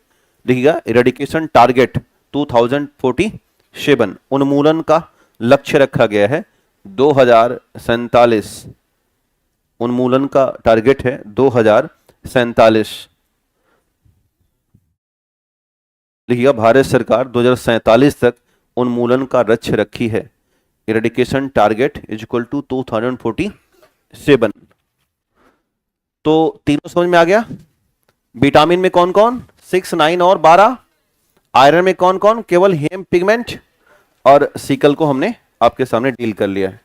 अगला जो विटामिन है हमारे सामने, ये देखो, ये एनीमिया नॉर्मल ब्लड है और एक ऐसा है एनेमिक, यानी कि क्या हो गया, हीमोग्लोबिन का लेवल डाउन हुआ है। आगे बढ़ते हैं। और अगला है विटामिन B7। हाँ, ब्लड में बता दें तो अच्छा रहेगा, ब्लड के लिए थोड़ा वेट कर लेते हैं अपन लोग। ज्यादा अंदर जाएंगे तो फिर विटामिन छोड़ के एनीमिया में पहुंच जाएंगे। ऐसे हम 3 बता चुके हैं। लिखिएगा विटामिन B7, हाँ हाँ मिलेगा, ब्लड में है। हाँ हाँ, देखिएगा विटामिन B7, लिखिए केमिकल नेम क्या है, बायोटिन, क्या है, बायोटिन, लिखिएगा बायोटिन, केमिकल नेम लिखिएगा बायोटिन, लिखिएगा अदर नेम, इसको बोलते हैं skin and hair vitamin, SH, skin and hair vitamin, skin and hair vitamin, SH, हाँ, S से स्किन और H से hair, SH vitamin, skin and hair vitamin, skin and hair vitamin. अब लिखिएगा नेचुरल सोर्स, प्राकृतिक स्रोत, स्किन एंड हेयर विटामिन, अब लिखिएगा प्राकृतिक स्रोत या, अच्छा इससे पहले स्किन में कौन कौन मिले हैं, 3 और 5, कौन से, विटामिन 3 और विटामिन 5, ठीक। तो ऐसे सवाल आता है कि स्पेशली कलेक्टिव विटामिन कौन से हैं जो एनीमिया के लिए रिस्पॉन्सिबल हैं, तो 6, 9 एंड 12 ऐसे कलेक्टिव विटामिन बी कॉम्प्लेक्स जो स्किन के रिस्पॉन्सिबल हैं, तो 3, 5 एंड 7, 3, 5 एंड 7, तो ये बात ध्यान में, अभी हम लास्ट में लिखवा देंगे। अब लिखिएगा नेचुरल सोर्स, प्राकृतिक स्रोत, तो नेचुरल सोर्स में है ईस्ट और हरी पत्तेदार सब्जियां, इसका जो स्रोत है थोड़ा अलग है, ध्यान रखिएगा थोड़ा अलग है, और ये सवाल बना सकता है, लिखिएगा east, green leafy vegetable, germinated गेहूं यानी अंकुरित गेहूं, जर्मिनेटेड व्हीट या अंकुरित गेहूं,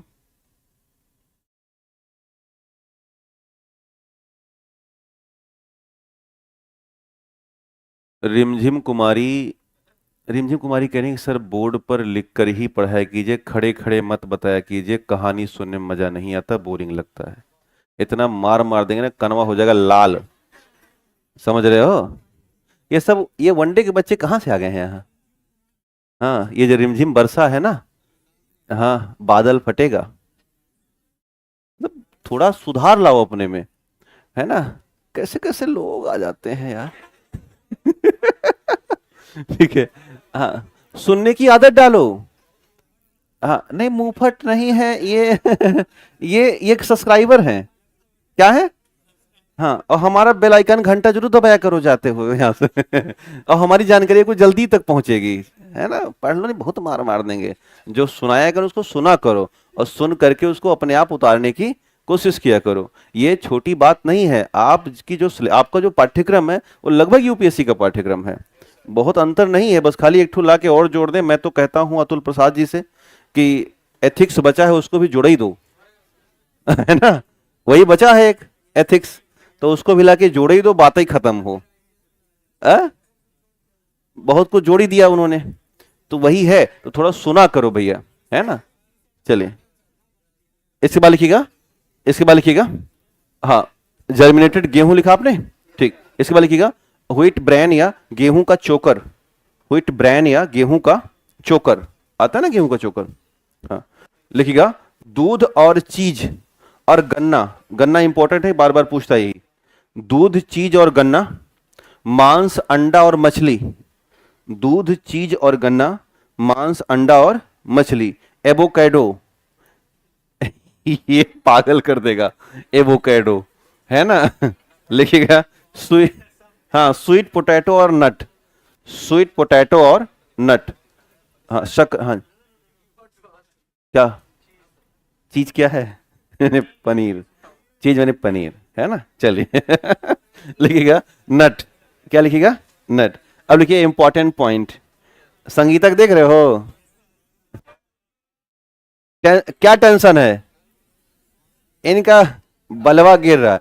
अच्छा जिसका बाल गिरता है ना अपने घर वालों के ऊपर झल्लाता है, देख, अच्छा खास करके मैंने बच्चियों को देखा, देख रहे हो मेरा बाल इतना गिर रहा है, सब टूट के बाल नीचे आ जा रहा है। तो मामला यह कि विटामिन B7 कम है, तो लिखिएगा, लिखिए विटामिन B7 की कमी से, विटामिन B7 की कमी से त्वचा पर लाल निशान या रेसेस आ जाते हैं, deficiency of the vitamin B7, त्वचा पर लाल निशान या रेसेस आ जाते हैं, deficiency of the vitamin B7 causes red spot on the skin, causes red spot on the skin, vitamin B7 की कमी से त्वचा पर लाल रंग के धब्बे या रेसेस आ जाते हैं, लाल रंग के धब्बे या rashes, red spot on skin. ठीक है, दूसरा लिखिएगा, लिखिएगा बाल तेजी से गिरने लगते हैं, बाल तेजी से गिरने लगते हैं, हेयर फॉल स्टार्ट हो जाएगा।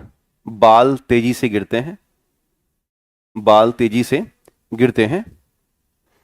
एक और बीमारी होती है बाल गिरने की, आपने सुना होगा, एलोपेसिया बोलते हैं। तो ब्रैकेट में लिख दीजिएगा एलोपेसिया, ब्रैकेट में कर दीजिएगा ऐसे, एलोपेसिया। एलोपेसिया, हालांकि बाल गिरना एलोपेसिया नहीं है, पूरी तरह से टकला हो जाना एलोपेसिया है ना। ये जो हिस्सा है, ये हिस्सा गायब हो जाएगा, या बाल बीच बीच से गायब होते हैं, तो उसको कहते हैं एलोपेसिया। तो ये भी विटामिन डिफिशियंसी ही होती है, हालांकि कई रीजन है, अभी चर्चा कर लेंगे। इसके बाद लिखिएगा बच्चों के वृद्धि और विकास के लिए आवश्यक है, लिखिएगा important for child growth and development. बच्चों की वृद्धि और विकास के लिए आवश्यक है, बच्चों की वृद्धि और विकास के लिए आवश्यक है, बच्चों की वृद्धि और विकास के लिए आवश्यक है।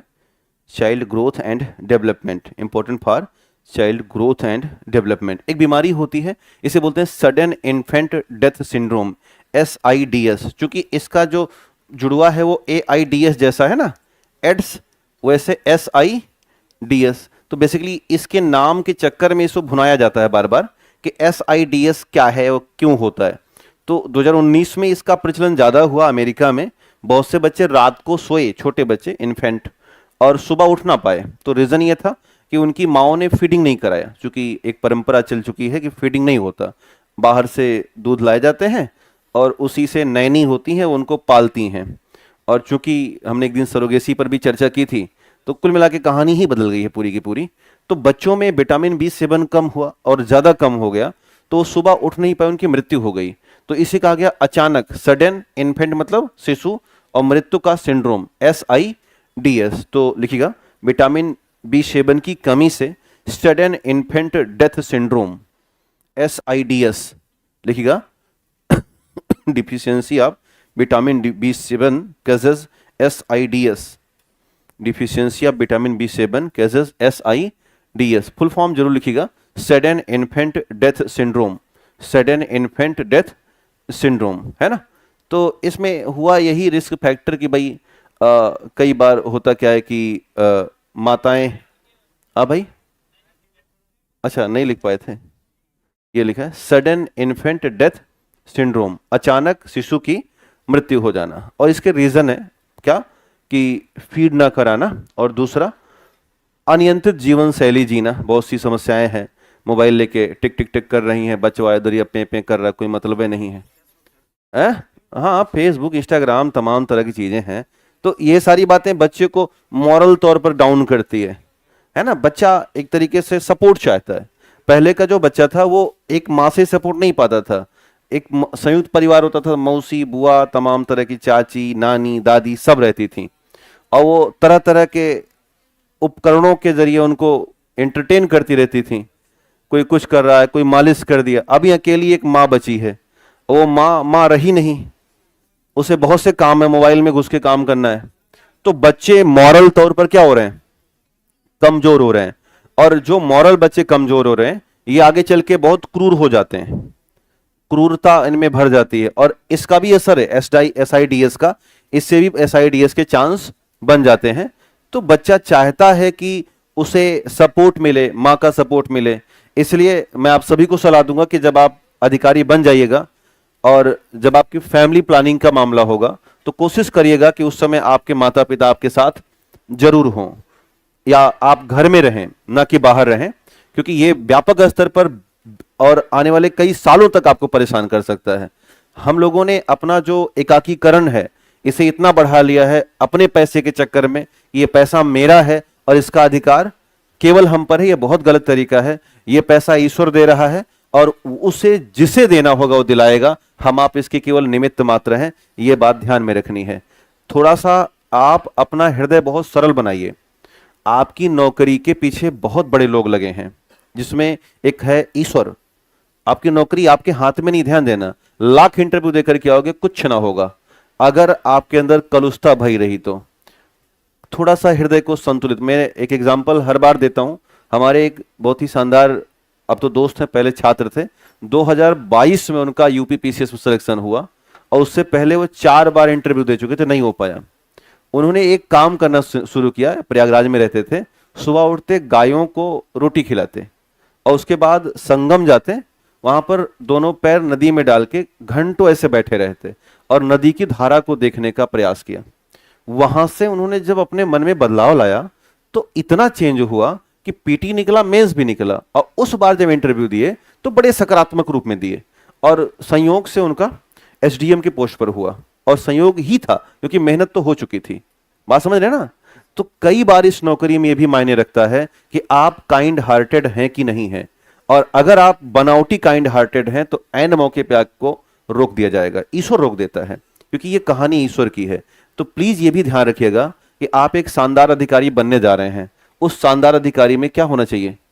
काइंड हार्टेड या मानवता भी होनी चाहिए। अब यहां आके पकड़ के एक दूसरे गाल काट रहे हैं या पकड़ के दांते काट ले रहे हैं, मारी बैठा, हमारी सीट पे बैठे थे, हम सीट पे रख के रुमाल गए, तुम कैसे आ गए, और हम अरे कि अब आगे गया ले टीचर, अब ले टीचर ऐसे खड़ा है, हम किसको पढ़ा रहे हैं? ये अधिकारी हैं जो कि काइंड हार्टेड हैं? नहीं, ये क्रूर हैं। क्या है? ये क्रूर हैं, वो दंड हैं, भगवान वहीं से बाण मारेगा साए से, समझ लो। तो एक अधिकारी के गुण अपने अंदर विकसित करना सीखिए। और मैंने जो बताया आपको उदाहरण, ये वाकई में ऐसा मैंने देखा है कि लाख करने के बाद भी होता नहीं है। और ये जो नौकरी जिसके लिए आप यहां बैठे हैं, ये वाकई में जीवन बदल देगी। इतना पैसा है, इतना पैसा है, समझ रहे हो ना? एक तो आप तो खाओगे ही, 2-4 और खाएंगे, ससुराल वाले खा खा के पागल हो जाएंगे आपकी। ज्यादा ध्यान तो वही दोगे ना? अरे सब जानते हैं, आपकी भी ससुराल वाले खा खा के पागल हो जाएंगे। पैसा, इतना पैसा। अब सोचो, इतने पैसे के लिए आप यहां बैठे हो, बड़े स्वार्थी टाइप के इंसान हो, इसलिए बैठे हो। तो यही सच्चाई है, लेकिन इसको वहां मत बोलना। वहां कहना कि मेरे अंदर एक जिज्ञासा आई, और जिज्ञासा ही समाज की सेवा करने का। तो कहेगा कि समाज की सेवा वैसे भी कर सकते थे, कहीं नहीं, इधर आएंगे तो ताकत आएगी, और उस ताकत का उपयोग हम सकारात्मक भाव में करेंगे और गरीबों और समाज के वंचित वर्ग को उठाएंगे। एक स्टेटमेंट रख लेना, ठीक है?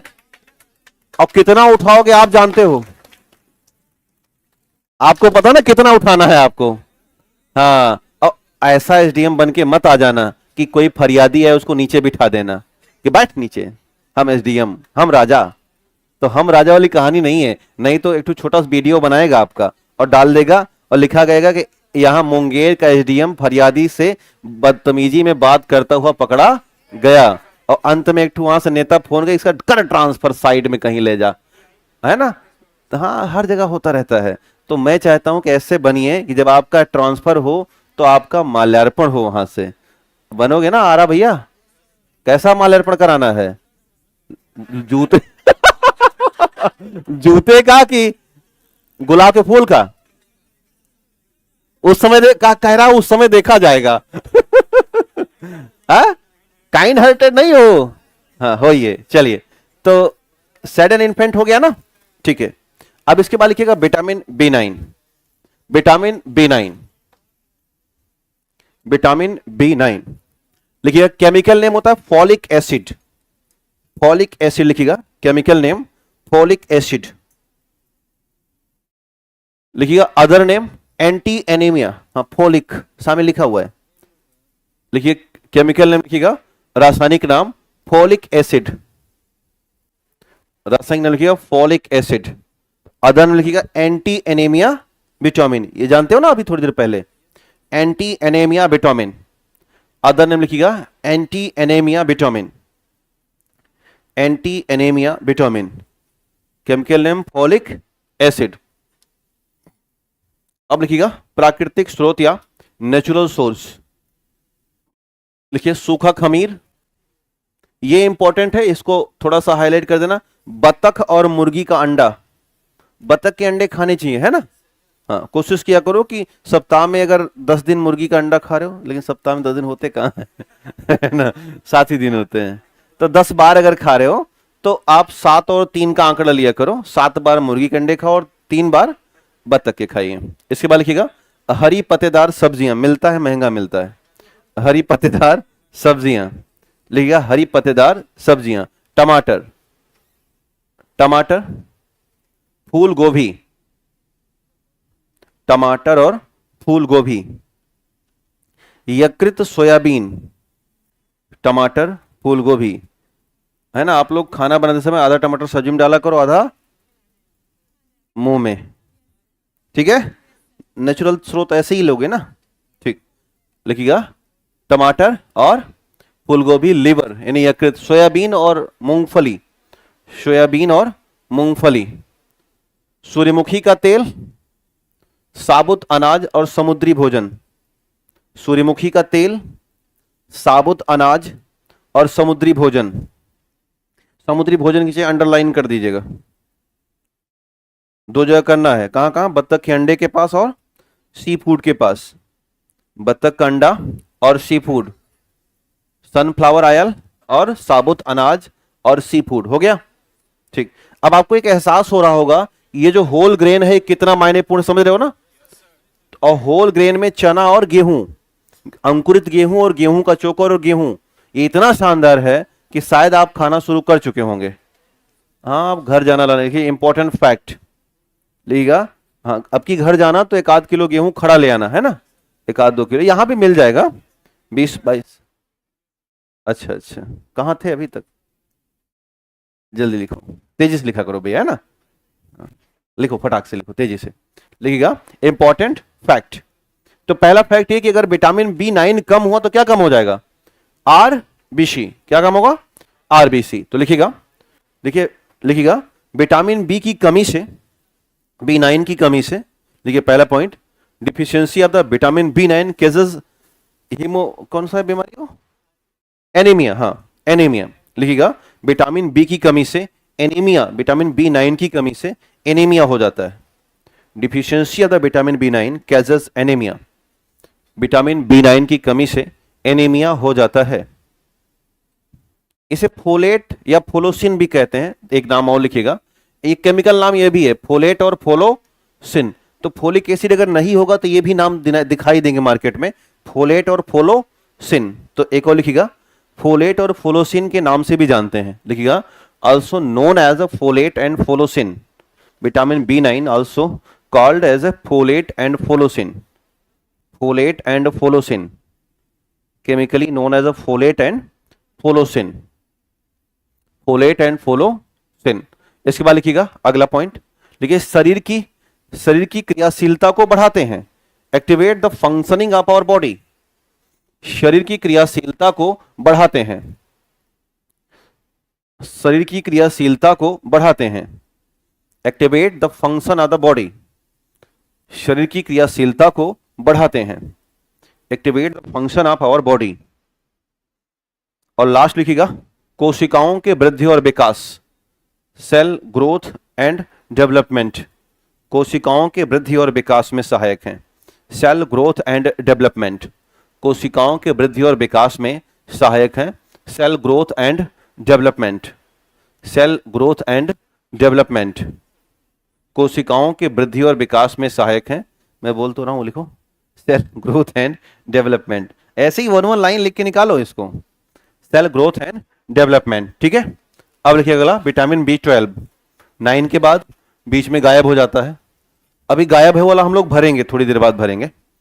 लिखिएगा विटामिन B12 और इसे बोलते हैं साइनोकोबाल्मिन या मेथिल कोबाल्मिन, केमिकल नेम लिखिएगा। हाँ देखिए विटामिन B12, विटामिन B12 और केमिकल नेम है साइनोकोबाल्मिन। ये सब आप जानते हो बहुत पहले से, बस यहां से कुछ चीजें मैं आपको नहीं बता रहा हूं शायद, है ना, बाकी आप पहले से सब जान रहे हो।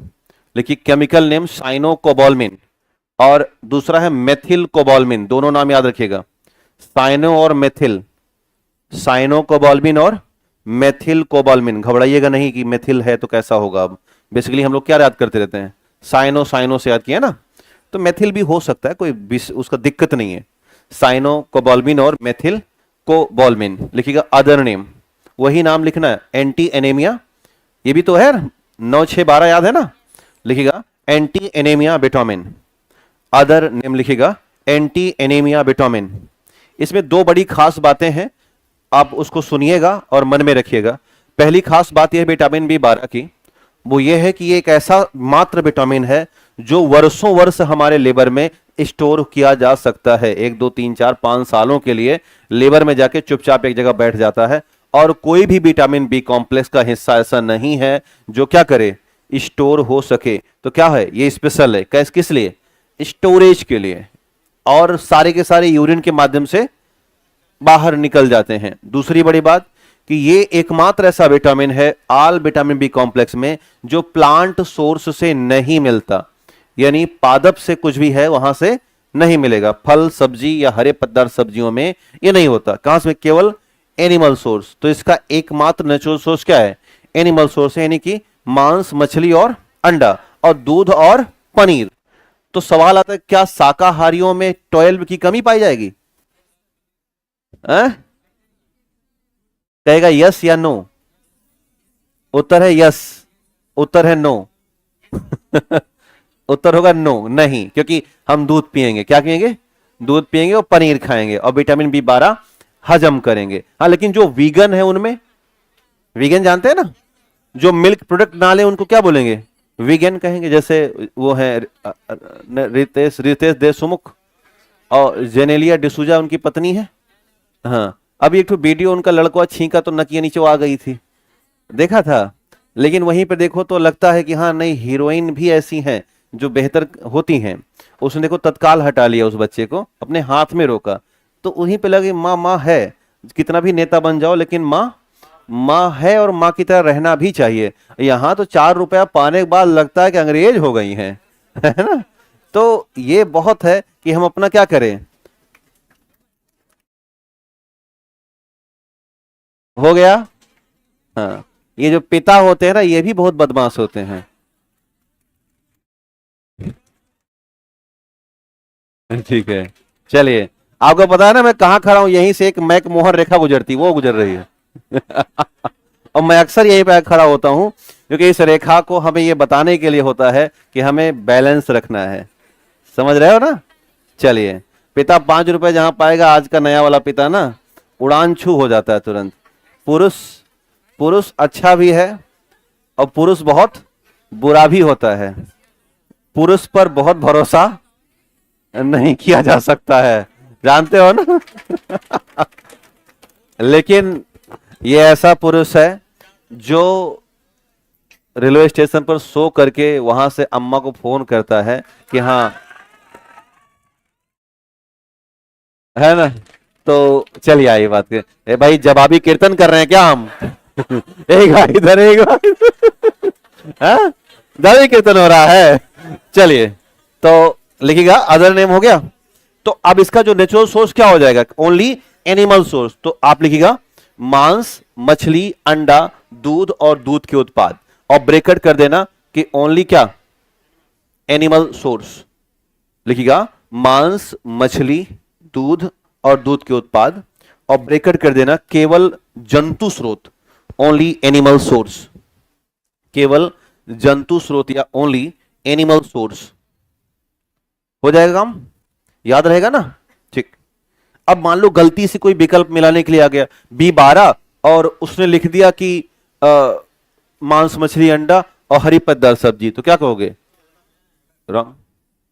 अब लिखिए इंपॉर्टेंट फैक्ट, कुछ फैक्ट डालिए फटाफट। लेकिन महत्वपूर्ण फैक्ट, और फैक्ट सबसे शानदार यह है कि एकमात्र ऐसा प्राकृतिक स्रोत जिसमें कोबाल्ट होता है, पता है ना, कोबाल्ट। तो पहला पॉइंट लिखिएगा फैक्ट में, लिखिएगा एकमात्र स्रोत जिसमें प्राकृतिक रूप में कोबाल्ट होता है। The only source in which cobalt exist in natural form. एकमात्र स्रोत जिसमें प्राकृतिक रूप में कोबाल्ट होता है। Only source in which cobalt exist in natural form. Only source in which cobalt exist in natural form. Exist in natural form. उसके आगे बढ़ाना, लिखिए कोबाल्ट आरबीसी काउंट को मेंटेन करते हैं। लिए कोबाल्ट कुछ करेगा ना, रहेगा तो कोबाल्ट आरबीसी काउंट को मेंटेन करते हैं, बनाए रखते हैं, आरबीसी की मात्रा को बनाए रखते हैं। लिखिए उसी में आगे बढ़ाना, cobalt maintain RBC count, cobalt RBC count को मेंटेन करते हैं। यानी कोबाल्ट कम होगा तो क्या कम हो जाएगा, आरबीसी, और आरबीसी कम हुआ तो एनीमिया। तो बेसिकली कोबाल्ट ही कनेक्शन दे रहा है किसको, B12 या साइनो कोबालमिन को। इसके बाद लिखिएगा, हालांकि ये तो हो ही गया ना कि मेंटेन रेड ब्लड सेल। अब लिखिएगा आंत के बैक्टीरिया, जो गट बैक्टीरिया होते हैं, देखिए आंत के बैक्टीरिया B12 का संश्लेषण कर सकते हैं। देखिए gut bacteria synthesise vitamin B12। आंत के बैक्टीरिया को गट बैक्टीरिया कहा जाता है। लिखिए हाँ, आंत मतलब इंटेस्टाइन, आंत या गट बैक्टीरिया, आंत के बैक्टीरिया विटामिन B12 का निर्माण कर सकते हैं, सिंथेसाइज कर सकते हैं। आंत के बैक्टीरिया विटामिन, हाँ जी, फैन बंद करवा दें भाई, पंखा ये वाला बंद कर देना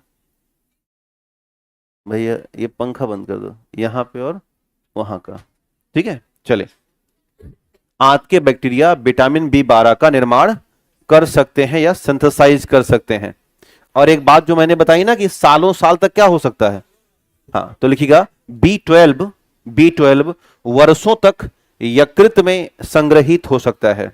लिखिएगा B12 can be stored in the liver for years, can be stored in the liver for years. Vitamin B12 वर्षों तक, विटामिन B12 वर्षों तक यकृत में स्टोर हो सकता है, वर्षों तक यकृत में स्टोर हो सकता है। ओके, अब इसके बाद लिखिएगा एक और विटामिन, वो है B17। कौन है, B17 है। तो लिखिएगा विटामिन B17। केमिकल नेम लिखिएगा, केमिकल नेम लिखिएगा, रासायनिक नाम, और इसे कहते हैं एमाइग्डलिन। केमिकल नेम लिखिएगा एमाइग्डलिन, एमाइग्डलिन, AMYGDLIN, एमाइग्डलिन, एमाइग्डलिन। अदर नेम लिखिएगा, ये कैंसर कारक है, कार्सिनोजेनिक, कैंसर कारक विटामिन, कार्सिनोजेनिक विटामिन होता है, कैंसर उत्पन्न करता है। चर्चा हुई है इस पर ना, हाँ, लिखिएगा कैंसर कारक या कार्सिनोजेनिक है ये, लिखिएगा अदर नेम में कैंसर कारक या कार्सिनोजेनिक। अब इसका हम नेचुरल सोर्स चेक कर लेते हैं।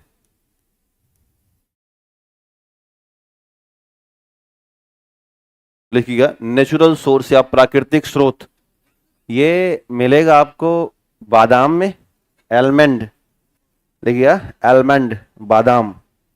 इसके बाद लिखिएगा सिट्रस फ्रूट के जो सीड होते हैं, यानी कि संतरा, नींबू, इन सभी का जो बीज होता है, आपने कभी न कभी खाया जरूर होगा। घर वाले कहते हैं फिर पेड़ निकलेगा तो क्या क्या होगा, मतलब तमाम तरह की बातें निकालते रहते थे। तो उसको आप कभी खाए, तीखा लगता है, कभी काटा होगा ना उसको, तो जो तीखापन आ रहा है वो वास्तव में इसी की वजह से आता है, क्योंकि ये जो विटामिन है इसमें हल्के साइनाइड के अंश पाए जाते हैं। साइनाइड सुना होगा ना कि चाटते ही इंसान मर जाएगा, तो हल्का सा अंश होता है इसमें, इसलिए हल्का तीखापन होता है। तो लिखिएगा सिट्रस फ्रूट सीड, खट्टे फलों के बीज, सिट्रस फ्रूट सीड, खट्टे फलों के बीज। और एक और सीड है, वो है एप्पल का सीड, लिखिए सेब का बीज, एप्पल सीड या सेब का बीज। मॉम पिक्चर देखी होगी तो उसमें इस तरह का सिम्टम्स दिखता है, MOM पिक्चर। सबसे लास्ट पिक्चर थी श्रीदेवी की, है ना, श्रीदेवी एक भारत में हीरोइन हुआ करती थी बताना पड़ता है ना, हाँ, जो कि जाके जकूजी मर गई थी, हाँ, उसमें डूब गई। मतलब सोचो वाली बात है कि जकूजी में कौन डूबता है, लेकिन वही है कि जब नशा में इंसान चूर है तो गिलास में डूब के मर जाएगा, जकूजी तो बहुत बड़ी बात है ना। तो ये नेचुरल सोर्स रहे। इस पे थोड़ा विवाद है, एमाइग्डलिन पर विवाद ये है कि दुनिया के लोग दो धड़े में बटे हैं, एक इसको एंटी कैंसर भी मानते हैं और एक इसको कार्सिनोजेनिक मानते हैं। भारत में इसे कार्सिनोजेनिक माना जाता है और भारत इसका समर्थन भी करता है, इसलिए मैंने भारतीय होने के नाते क्या लिखा दिया है, कार्सिनोजेनिक है ये, इसलिए इसका इस्तेमाल ज्यादा ना किया जाए। समझ गए ना। अब इसके बाद हम लोग एक ऐसे विटामिन की खोज पर निकलेंगे जो बीच में कम हुए, यानी कि अदर विटामिन बी कॉम्प्लेक्स। तो एक हेडिंग डाल दीजिएगा, अदर विटामिन बी कॉम्प्लेक्स। अभी तक तो ये तो हमारे ऐसे थे जो किताबों में थे। हाँ हाँ, कोई फैक्ट नहीं है, होता तो लिखा देता, है ही नहीं। ये उतना फेमस विटामिन नहीं है ना, तो थोड़ी सी नॉलेज ही पर्याप्त है इसके लिए। अब फैक्ट कुछ होता तो पक्का लिखा था। जब कैंसर पैदा करे तो कौन सा फैक्ट, भाई इसको खाने से कैंसर, यही फैक्ट है जो कि आप जान गए हो, तो उसको कोई ऐसे फैक्ट है नहीं है, नीड नहीं है इसकी बहुत ज्यादा। इससे बचाव रखना है, क्या करना है, बच के रखना है, ये आने ना पाए बॉडी में। और मैंने तरीके बता दिए, कभी भी आलमंड ऐसे खाना नहीं है हमें। तो पहला जो विटामिन है वो है पाबा, पैरा अमीनो बेंजोइक एसिड। ये भी विटामिन बी है, लिखिएगा पहला विटामिन बी कॉम्प्लेक्स जो अदर में जाएंगे वो है पाबा, पैरा अमीनो बेंजोइक एसिड। लिखिएगा पाबा या para amino benzoic acid, para amino benzoic acid. इसके जो मेन सोर्स है, अब इसको कहो केमिकल नेम लिखाओ तो क्या होगा केमिकल नेम, यही पाबा। और इसे कहते हैं विटामिन बी 10। क्या बोलेंगे, 10 नहीं था ना, 9 के बाद कहां गए थे, 12 पे। तो ब्रैकेट में कर देना विटामिन बी 10। तो हम लोगों ने एक मिला लिया बीच में, गायब था जो। देखिए पहला पॉइंट लिखिएगा, यकृत और ईस्ट लिवर और मशरूम। लिखिएगा यकृत और ईस्ट और मशरूम प्रमुख स्रोत हैं। ऐसे बस पॉइंट में लिखना, इसमें थोड़ा डिजाइन चेंज है क्योंकि ये खाली रेयर विटामिन है, इंफॉर्मेशन के लिए ही रखे गए हैं। लिखिएगा मेन सोर्स है इसका यकृत और ईस्ट और मशरूम। दूसरा लिखिएगा, इसे हम विटामिन इन अनदर विटामिन कहते हैं। लिखिएगा known as vitamin in another vitamin. दूसरा पॉइंट लिखिएगा, हाँ इन अनदर विटामिन, इसे हम विटामिन इन अनदर विटामिन कहते हैं। इसे हम विटामिन इन अनदर विटामिन कहते हैं। इसे हम विटामिन इन अनदर विटामिन कहते हैं क्योंकि यह कई अन्य विटामिन के साथ मिलता है ना, अटैच रहता है ये। लिखिएगा known as vitamin in another vitamin, इसे हम विटामिन इन अनदर विटामिन कहते हैं क्योंकि यह अन्य कई या अदर विटामिन के साथ अटैच रहता है, अटैच विथ अदर विटामिन, क्योंकि यह अन्य कई विटामिन के साथ अटैच रहता है। तो एक नाम आ सकता है कि कौन सा विटामिन क्या है, विटामिन इन अनदर विटामिन है। और रीजन भी यही है इसको बताने का। ऑनलाइन वालों को बता देना है, जो टेस्ट होगा उसका पीडीएफ अपलोड किया जाएगा सेम टाइम में। भाई देखो ऑनलाइन वाले भैया, आपको मैं कुछ तरीके बताऊं। अगर आप थोड़े सशक्त हो तो एक प्रिंटर खरीद लो, है ना, बहुत जरूरी होता है जो ऑनलाइन पढ़ाई करते हैं। कई बार मटेरियल लेने के लिए आपको बाजार जाना पड़ता होगा, प्रिंट आउट कराने का कॉस्ट ज़्यादा आता है। प्रिंटर भारत में अब सस्ते हो गए हैं, 8-9 हज़ार के आ जाते हैं। तो आप कहोगे गुरुजी हमारे पास मिर्चा खाने का पैसा नहीं है। हाँ कहते हैं 4500 बैच 8,000 नहीं, बैच मूल्य से मतलब नहीं है इस बैच का। इस बैच का अगर मूल्य कोई गिनेगा तो दे ही नहीं पाएगा। अब मैं आपको बताऊं कि इतने पन्ने आपको मिल जाएंगे पीडीएफ के माध्यम से कि आपने जो ऑफलाइन की फीस दी वो भी कम पड़ जाएगी। इस बैच का मूल्य यह है कि एक व्यक्ति है, उनका नाम है खान सर, वही कुछ करना चाहता है, बाकी मूल्य लोग दे नहीं पाएंगे। बस काउंट ऐसा होता है ना, और जो पाते हैं उसको हम लोग लेके चले जाते हैं। जैसे वो जो पाते होंगे, हम लोग इतना थोड़ी देते हैं, इतना देते हैं। तो बात समझ रहे हो ना, इतना नहीं है, जितने अध्यापक आते हैं वो इतना लेते हैं, इतना। अब इतना समझ जाओगे, अब बोलना नहीं है। तो मुझे लगता है कि कुल मिला के ये एक ऐसा काम हो रहा है जो नहीं 80 लाख, अब सही है मतलब क्या है, चलिए।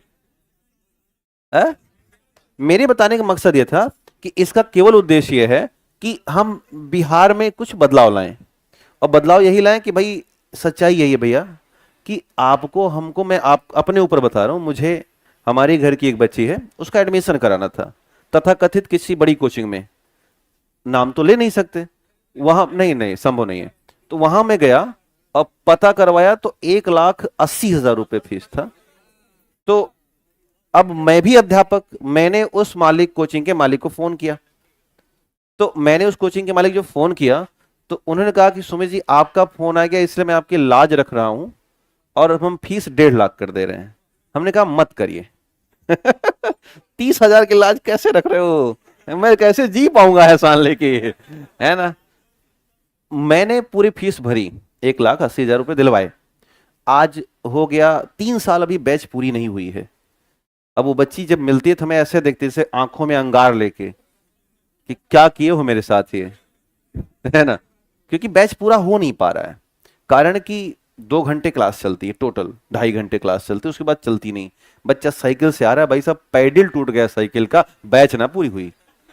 साइकिल पैडल जानते हो ना, हाँ, तो साइकिल जब लिया था तो छर्रा वाला पैडल लगवाया था, और अभी वो लगवा लिया 20 रुपए वाला जिसमें छर्रा नहीं होता। विदाउट छर्रा का पैडल आता है। तो बड़ी हालात खराब है भाई, रोज साइकिल से आया और उसका पैडल टूट गया, लेकिन बैच पूरी नहीं हो रही है। तो कहने का मतलब है ये 3 साल नहीं हुआ, और वाकई में नहीं हुआ, हम सच्चाई बता रहे हैं। डेली चलता है, 2 घंटे चलता है।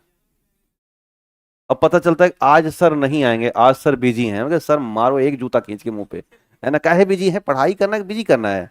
तो ये जो बात है ना, ये वाकई में वो बात नहीं 3 साल की, ठीक है, अच्छी बात है। ये जो 1.5 लाख रुपया देना होता है ना, यहां से दर्द होता है भाई।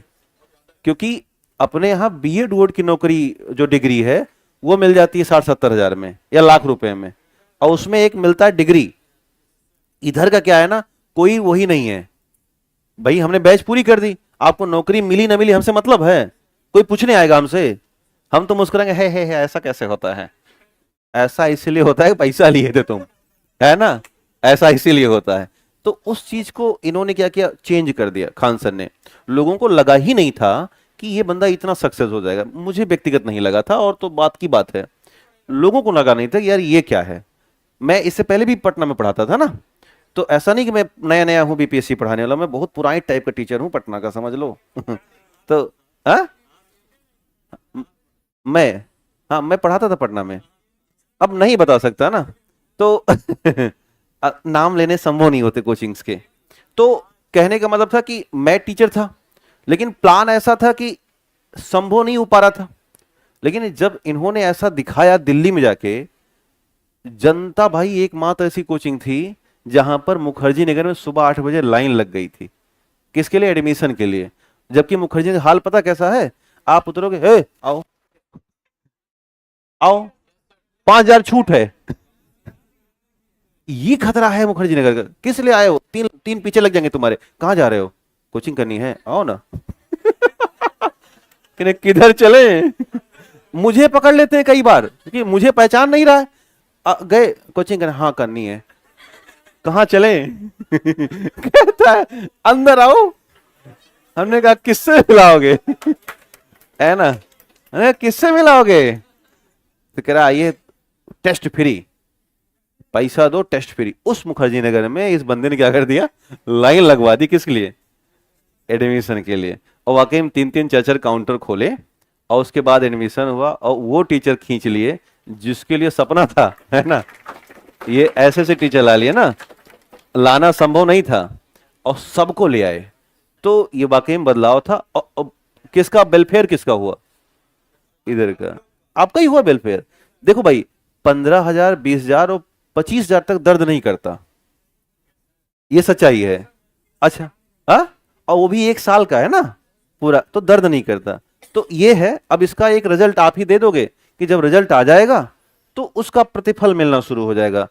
क्योंकि ये कहानी तभी बेहतरीन होगी जब आपकी तरफ से क्या हो जाएगा, आपका सिलेक्शन होगा, तब लोग इस पे क्या करेंगे, मुहर लगा देंगे कि शानदार है।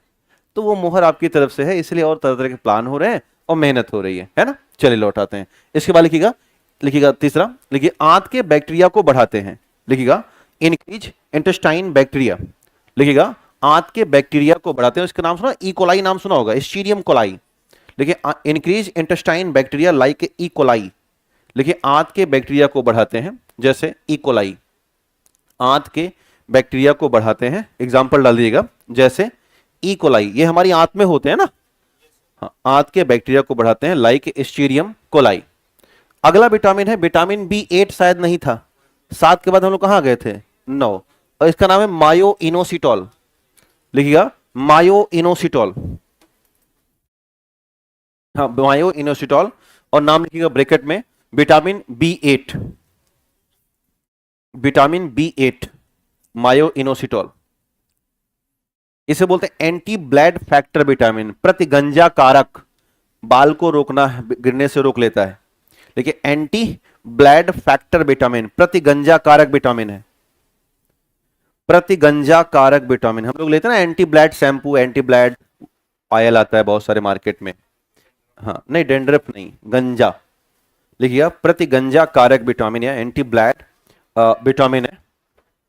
इसकी सबसे खास बात है कि आपको इसके लिए कुछ खाना नहीं है, खाली ग्लूकोज खाना है, उसी से मिल जाता है। इसलिए एकमात्र ऐसा विटामिन है जिसे हम नॉन इसेंशियल विटामिन कहते हैं। दूसरा पॉइंट लिखिएगा, यह ग्लूकोज से प्राप्त होता है, obtain from glucose, it obtained from glucose, यह ग्लूकोज से प्राप्त होता है, यह ग्लूकोज से प्राप्त होता है,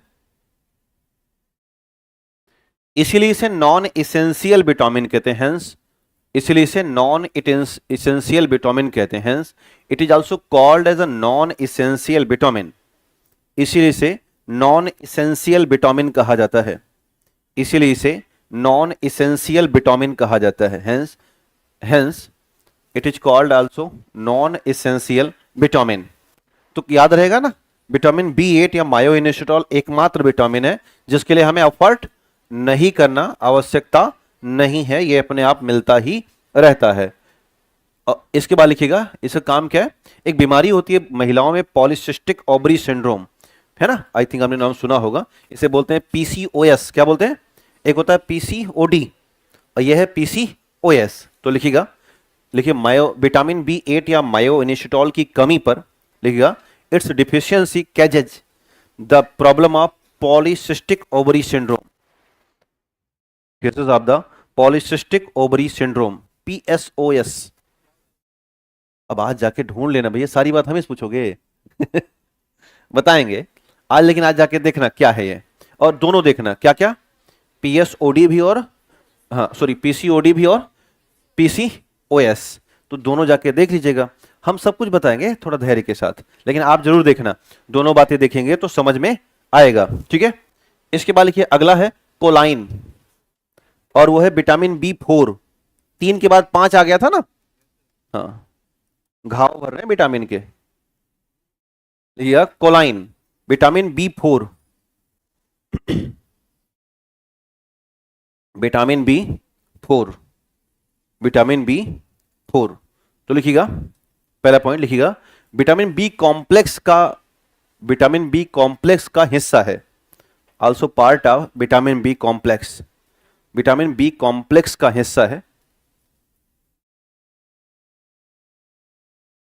विटामिन B कॉम्प्लेक्स का हिस्सा है। इसके स्रोत डाल दीजिएगा। पहली बात तो स्रोत है कॉड फिश ऑयल, क्या, मछली का तेल, कॉड मछली का तेल। लिखिए नेचुरल सोर्स में कॉड फिश ऑयल या कॉड मछली का तेल। फूल गोभी,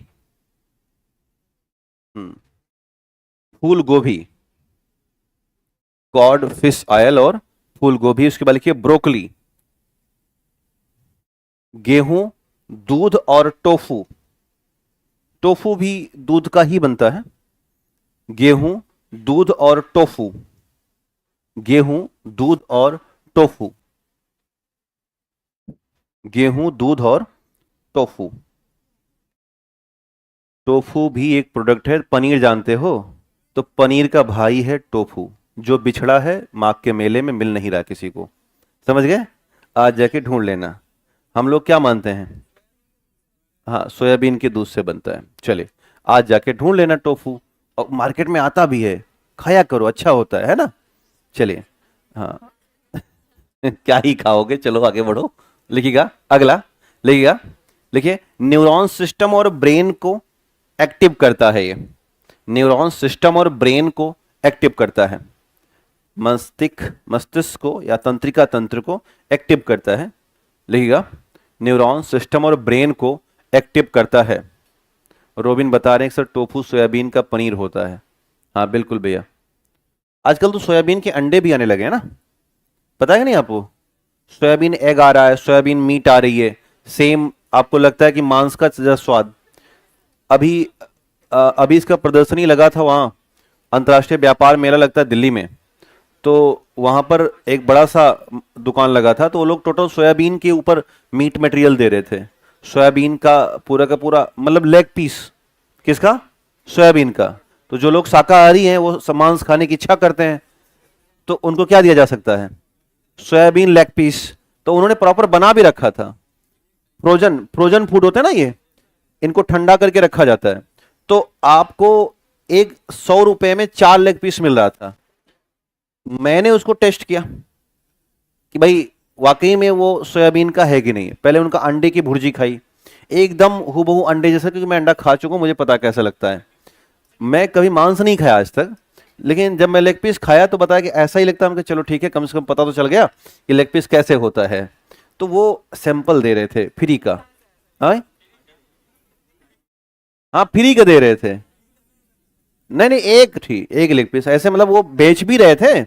और आपको अगर टेस्ट करना है, क्योंकि नया प्रोडक्ट होता है तो दिखाना पड़ेगा ना, सरकार कहती है कि हमारे लोगों को दिखाओ। तो एक आध लेग पीस पकड़ा दिया, आप नोचते हुए आगे बढ़ लो। है ना, ये कहानी है। आगे बढ़ते हैं। एक बीमारी होती है जिसे हम बोलते हैं ट्राई मेथिल एमोनूरिया। कुछ ऐसे बदमाश लोग हैं जिनके बगल बैठोगे, इनका पसीना सूंघ लो, मर जाओगे। है ना, इनमें यही समस्या है कि कोलाइन की मात्रा ज्यादा हो जाती है। तो लिखिएगा हेडिंग ट्राई मेथिल एमेन्यूरिया ना, उसी के टॉपिक है, कोलाइन के अंदर है। कोलाइन के अंदर एक बीमारी होती है ट्राई मेथिल एमेन्यूरिया। इसे और कहते हैं फिश ऑर्डर सिंड्रोम, मछली की जैसी गंध वाली बीमारी। है ना, देखो ना, मछली टांग के खड़ी एक लड़की, मछली के जैसी गंध वाली बीमारी, ट्राई मेथिल एमेन्यूरिया, या ब्रैकेट में क्या, fish odour syndrome. Trimethylaminuria या फिश ऑर्डर सिंड्रोम। वाकई में कुछ लोग के पसीने ऐसे होते हैं। अब बस आप लेट जाओ बगल में और गलती से ऐसे कर दिए, भाई लगता है कि हमारी या तो काला पानी करा दो, इससे अच्छा है हमें छोड़ दो यहां से। तो बेसिकली वो ज्यादा मात्रा क्या हो जाता है, कोलाइन में ज्यादा बढ़ जाता है। और कोलाइन मिला कहां से? और कॉड फिश मछली खाया, और फूल गोभी और गेहूं खा रहे ना, ये सब चीजें। तो ये ज्यादा मात्रा में अगर हो जाता है तो पसीने में दुर्गंध आनी शुरू हो जाती है। तो थोड़ा नहीं, ज्यादा कम ना करो, थोड़ा कम करो। और अक्सर ये जिसको होनी हो ही जाती है, वो बात अलग, ज्यादा खाने से होता है। लेकिन अब कुछ लोगों में ये समस्याएं हैं तो हैं। इसको कम करने का प्रयास है कि डीओ लगाए जाए। डीओ आते हैं ना, फॉग फॉग, तो ऐसे ऐसे सब लोग मार वार लेते हैं, छक छक छक कर लेते हैं। हालांकि ये बाहर रूप है। इसका असर ये है कि खान पान सुधारे जाए, ये जो ज्यादा मात्रा की मछलियां ना खाई जाएं। बहुत ज्यादा लोग खाना शुरू करते हैं, रोज मछली ही खाए घूम रहे हैं, तो शरीर कैसी गंध आएगी? मछली मछली गंध आएगी, क्योंकि वही है ट्राइमेथिलिनेमिया।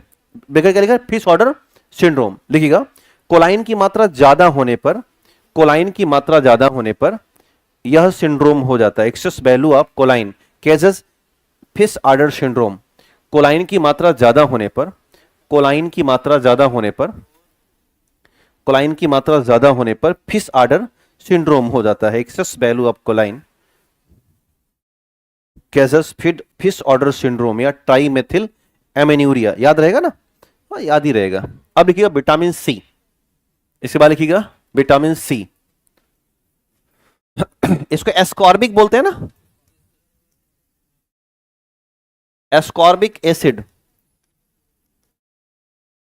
लिखिएगा एस्कॉर्बिक एसिड, लिखिएगा एस्कॉर्बिक एसिड। हाँ, रासायनिक नाम, ये तो बच्चों को पता होगा, आपको ही पता है। लिखिएगा नहीं पता था? अरे यार, ऐसा ना करो यार। हाँ, ऐसा भी कोई है क्या कि जिसको एस्कॉर्बिक एसिड ना पता रहा हो? लगभग पता रहता है ना। लिखिएगा vitamin C, ascorbic acid. Other name बड़े सारे नाम है इसके, मैं फटाफट एक एक करके बोल रहा हूँ, लिखते चलिएगा, है ना। समझ में आ रही है ना? हाँ ठीक, समझते रहो, हमारे बारे में जाकर अच्छा अच्छा बताया भी करो, है ना, दोस्तों को अपने। एक मास्टर हैं, पढ़ाते हैं। हाँ? बताते हो भैया? आप बताए हो कभी?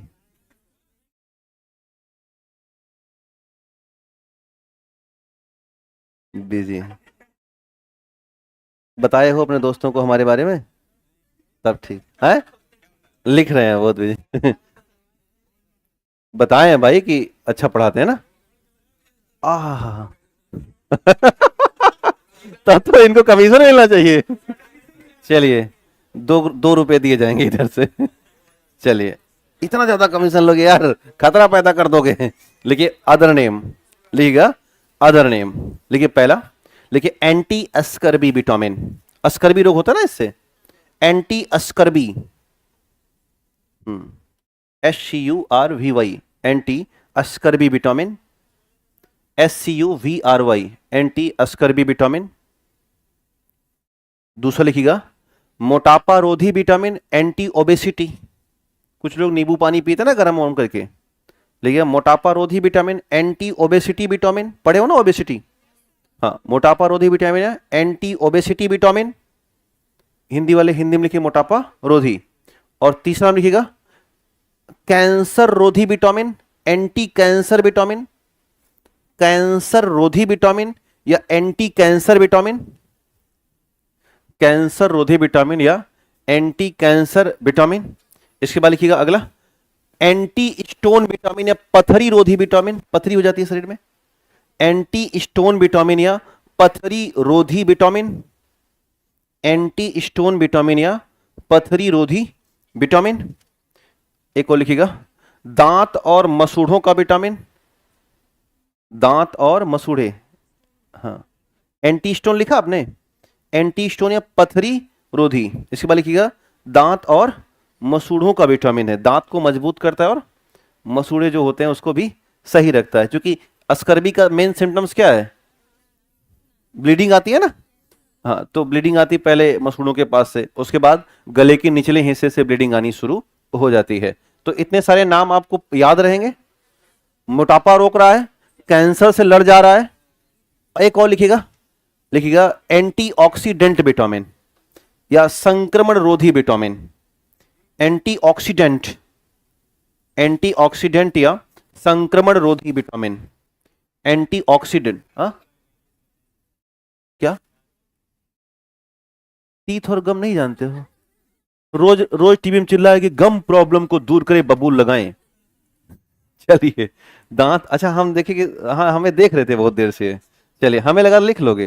चलिए, गम होता है ना, तो उसमें देखो तो कुछ लोगों में सड़न आ जाती है। हाँ हाँ, पायरिया नामक बीमारी कल ही बताया था शायद। हाँ, पायरिया। पहला काम चेक करना भैया, शादी विवाह होगी तो क्या करना है? पायरिया चेक कर लेना, नहीं तो मामला गड़बड़ है। किसका? बात सही है ना? बात तो आपकी सही है कि कार्य करने से पहले अपने ऊपर लागू करो।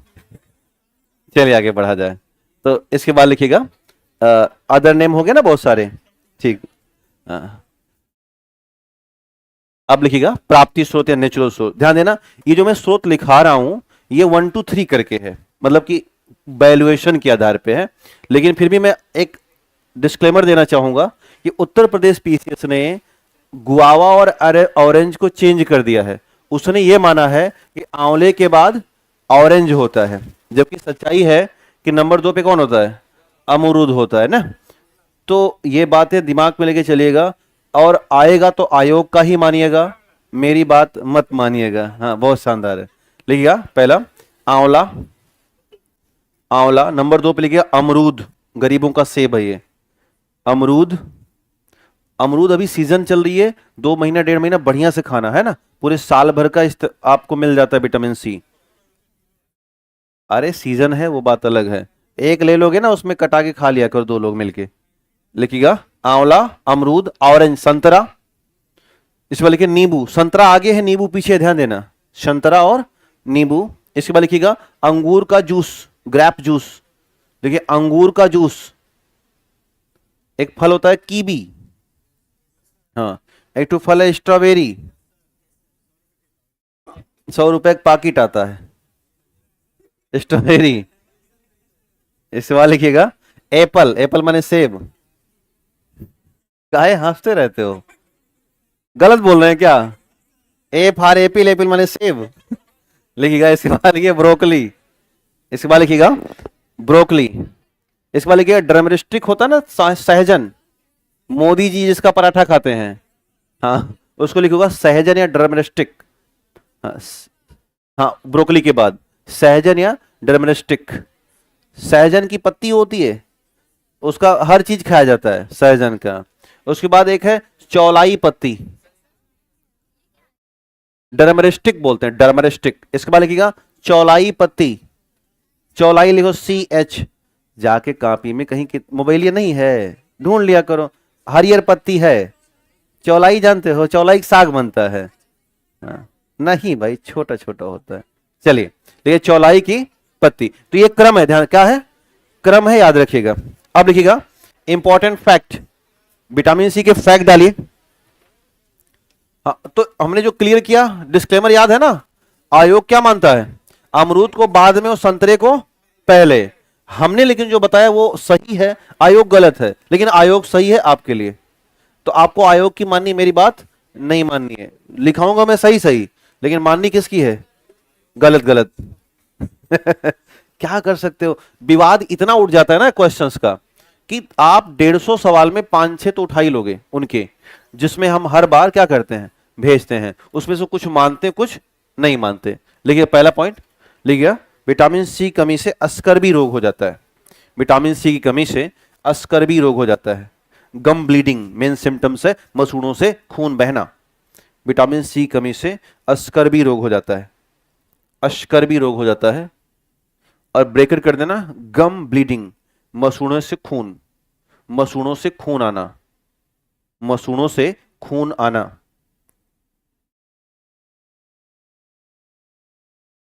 दूसरा लिखिएगा, विटामिन सी को गर्म करने पर ये खराब हो जाते हैं, get destroyed on heating. Vitamin C को गर्म करने पर ये खराब हो जाते हैं। Vitamin C get destroyed on heating, vitamin C get destroyed on heating. Vitamin C को खराब करने पर, सॉरी गर्म करने पर ये खराब हो जाते हैं। विटामिन सी को, दरअसल दोनों भाषाओं में कंफ्यूजन हो जाता है कई बार।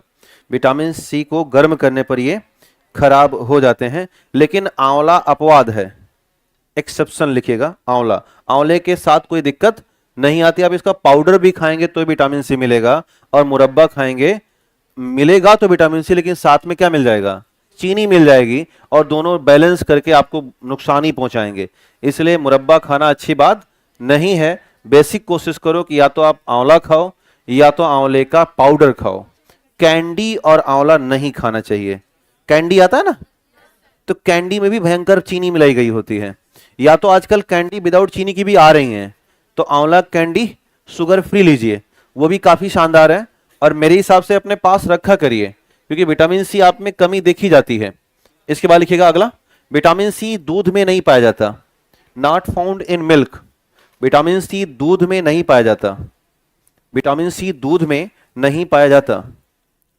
एक और लिखिएगा, एकमात्र विटामिन जो मूत्र या यूरिन में होता है, एकमात्र विटामिन जो कि मूत्र या यूरिन में होता है, found in urine, only one vitamin, only one vitamin found in urine. एकमात्र विटामिन जो मूत्र में होता है, यूरिन में होता है। हल्का खट्टा होता है ना यूरिन, तो रीजन है कि क्या हो गया, कभी अपना खून नहीं पिए हो व्यक्तिगत, कभी छोटे बच्चों का यूरिन नहीं गया मुंह में, ऐसे कर रहे, हमारे चला गया एक दिन, एक छोटा सा बच्चा था गया खिलाने, और ऐसे किए, वो चालू कर दिया, पूरा भिगो दिया, उसमें थोड़ा जीभ के अंदर भी चला गया, तो मैं जाना कि ये खट्टा होता है हल्का, है ना। तो ऐसा ही है, बचपना में जब कभी हाथ में कट जाता था तो लगता था हमारे खून लाओ चूस लेते हैं, अंदर जाएगा खून बराबर रखेगा। हमको नहीं पता था कि डाइजेस्टिव सिस्टम का मामला होता है कुछ, तो वहीं से पता गया खून भी हल्के नमकीन होते हैं, पता है ना, और यूरिन हल्का खट्टा होता है।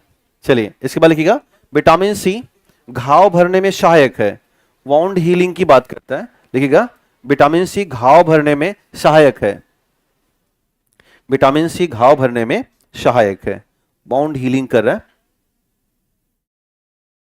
इसके बाद लिखिएगा, लिक्विड स्टेट में जल्दी खराब हो जाते हैं, द्रव अवस्था में जल्दी खराब हो जाते हैं, यानी कि आप जूस रखोगे बहुत देर तक तो अच्छी बात नहीं है। लिखिएगा, द्रव अवस्था में जल्द खराब हो जाते हैं, द्रव अवस्था में जल्द खराब हो जाते हैं। जल्द खराब हो जाते हैं, स्पॉइल होते हैं क्विकली इन लिक्विड स्टेट, द्रव अवस्था में जल्द खराब हो जाते हैं। ये क्या चीज फ्रिज में रखने पे अच्छी बात नहीं है, यूज नहीं करना चाहिए। ताजे, आपने पढ़ा होगा ना कि आधे घंटे की कटी हुई फल और सब्जियां खानी नहीं चाहिए।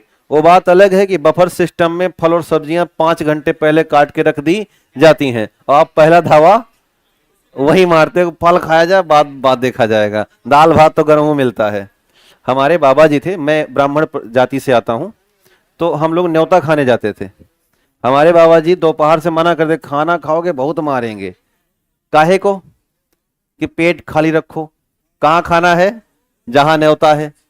और हम जाते थे तो जैसे बैठते तैसे हमें पेशाब लग जाती। हम बताते 1 नंबर जाना है, कि जल्दी जाओ, और लौट कहते फिर पानी पी लेते, फिर मारते खींच के, खाना खाने आए हो पानी पीने आए हो। तो उनका पूरा उद्देश्य किस पर था? खाना खाने पे था। तो हालांकि अब सब बदलता चला गया, अब तो ना कोई जाता है ना कोई कैसी है। लिखिएगा सिम्टम्स ऑफ स्कर्बी, लिखिएगा हेडिंग स्कर्बी के लक्षण, लिखिएगा सिम्टम्स ऑफ स्कर्बी, स्कर्बी के लक्षण। हाँ,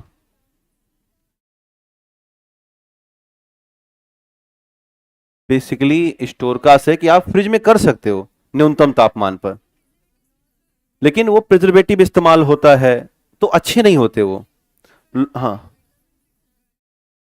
हाँ, तो अच्छी बात थोड़ी है वो। या तो आप कोशिश करो कि तत्काल पीजिए उसे, रखिए नहीं।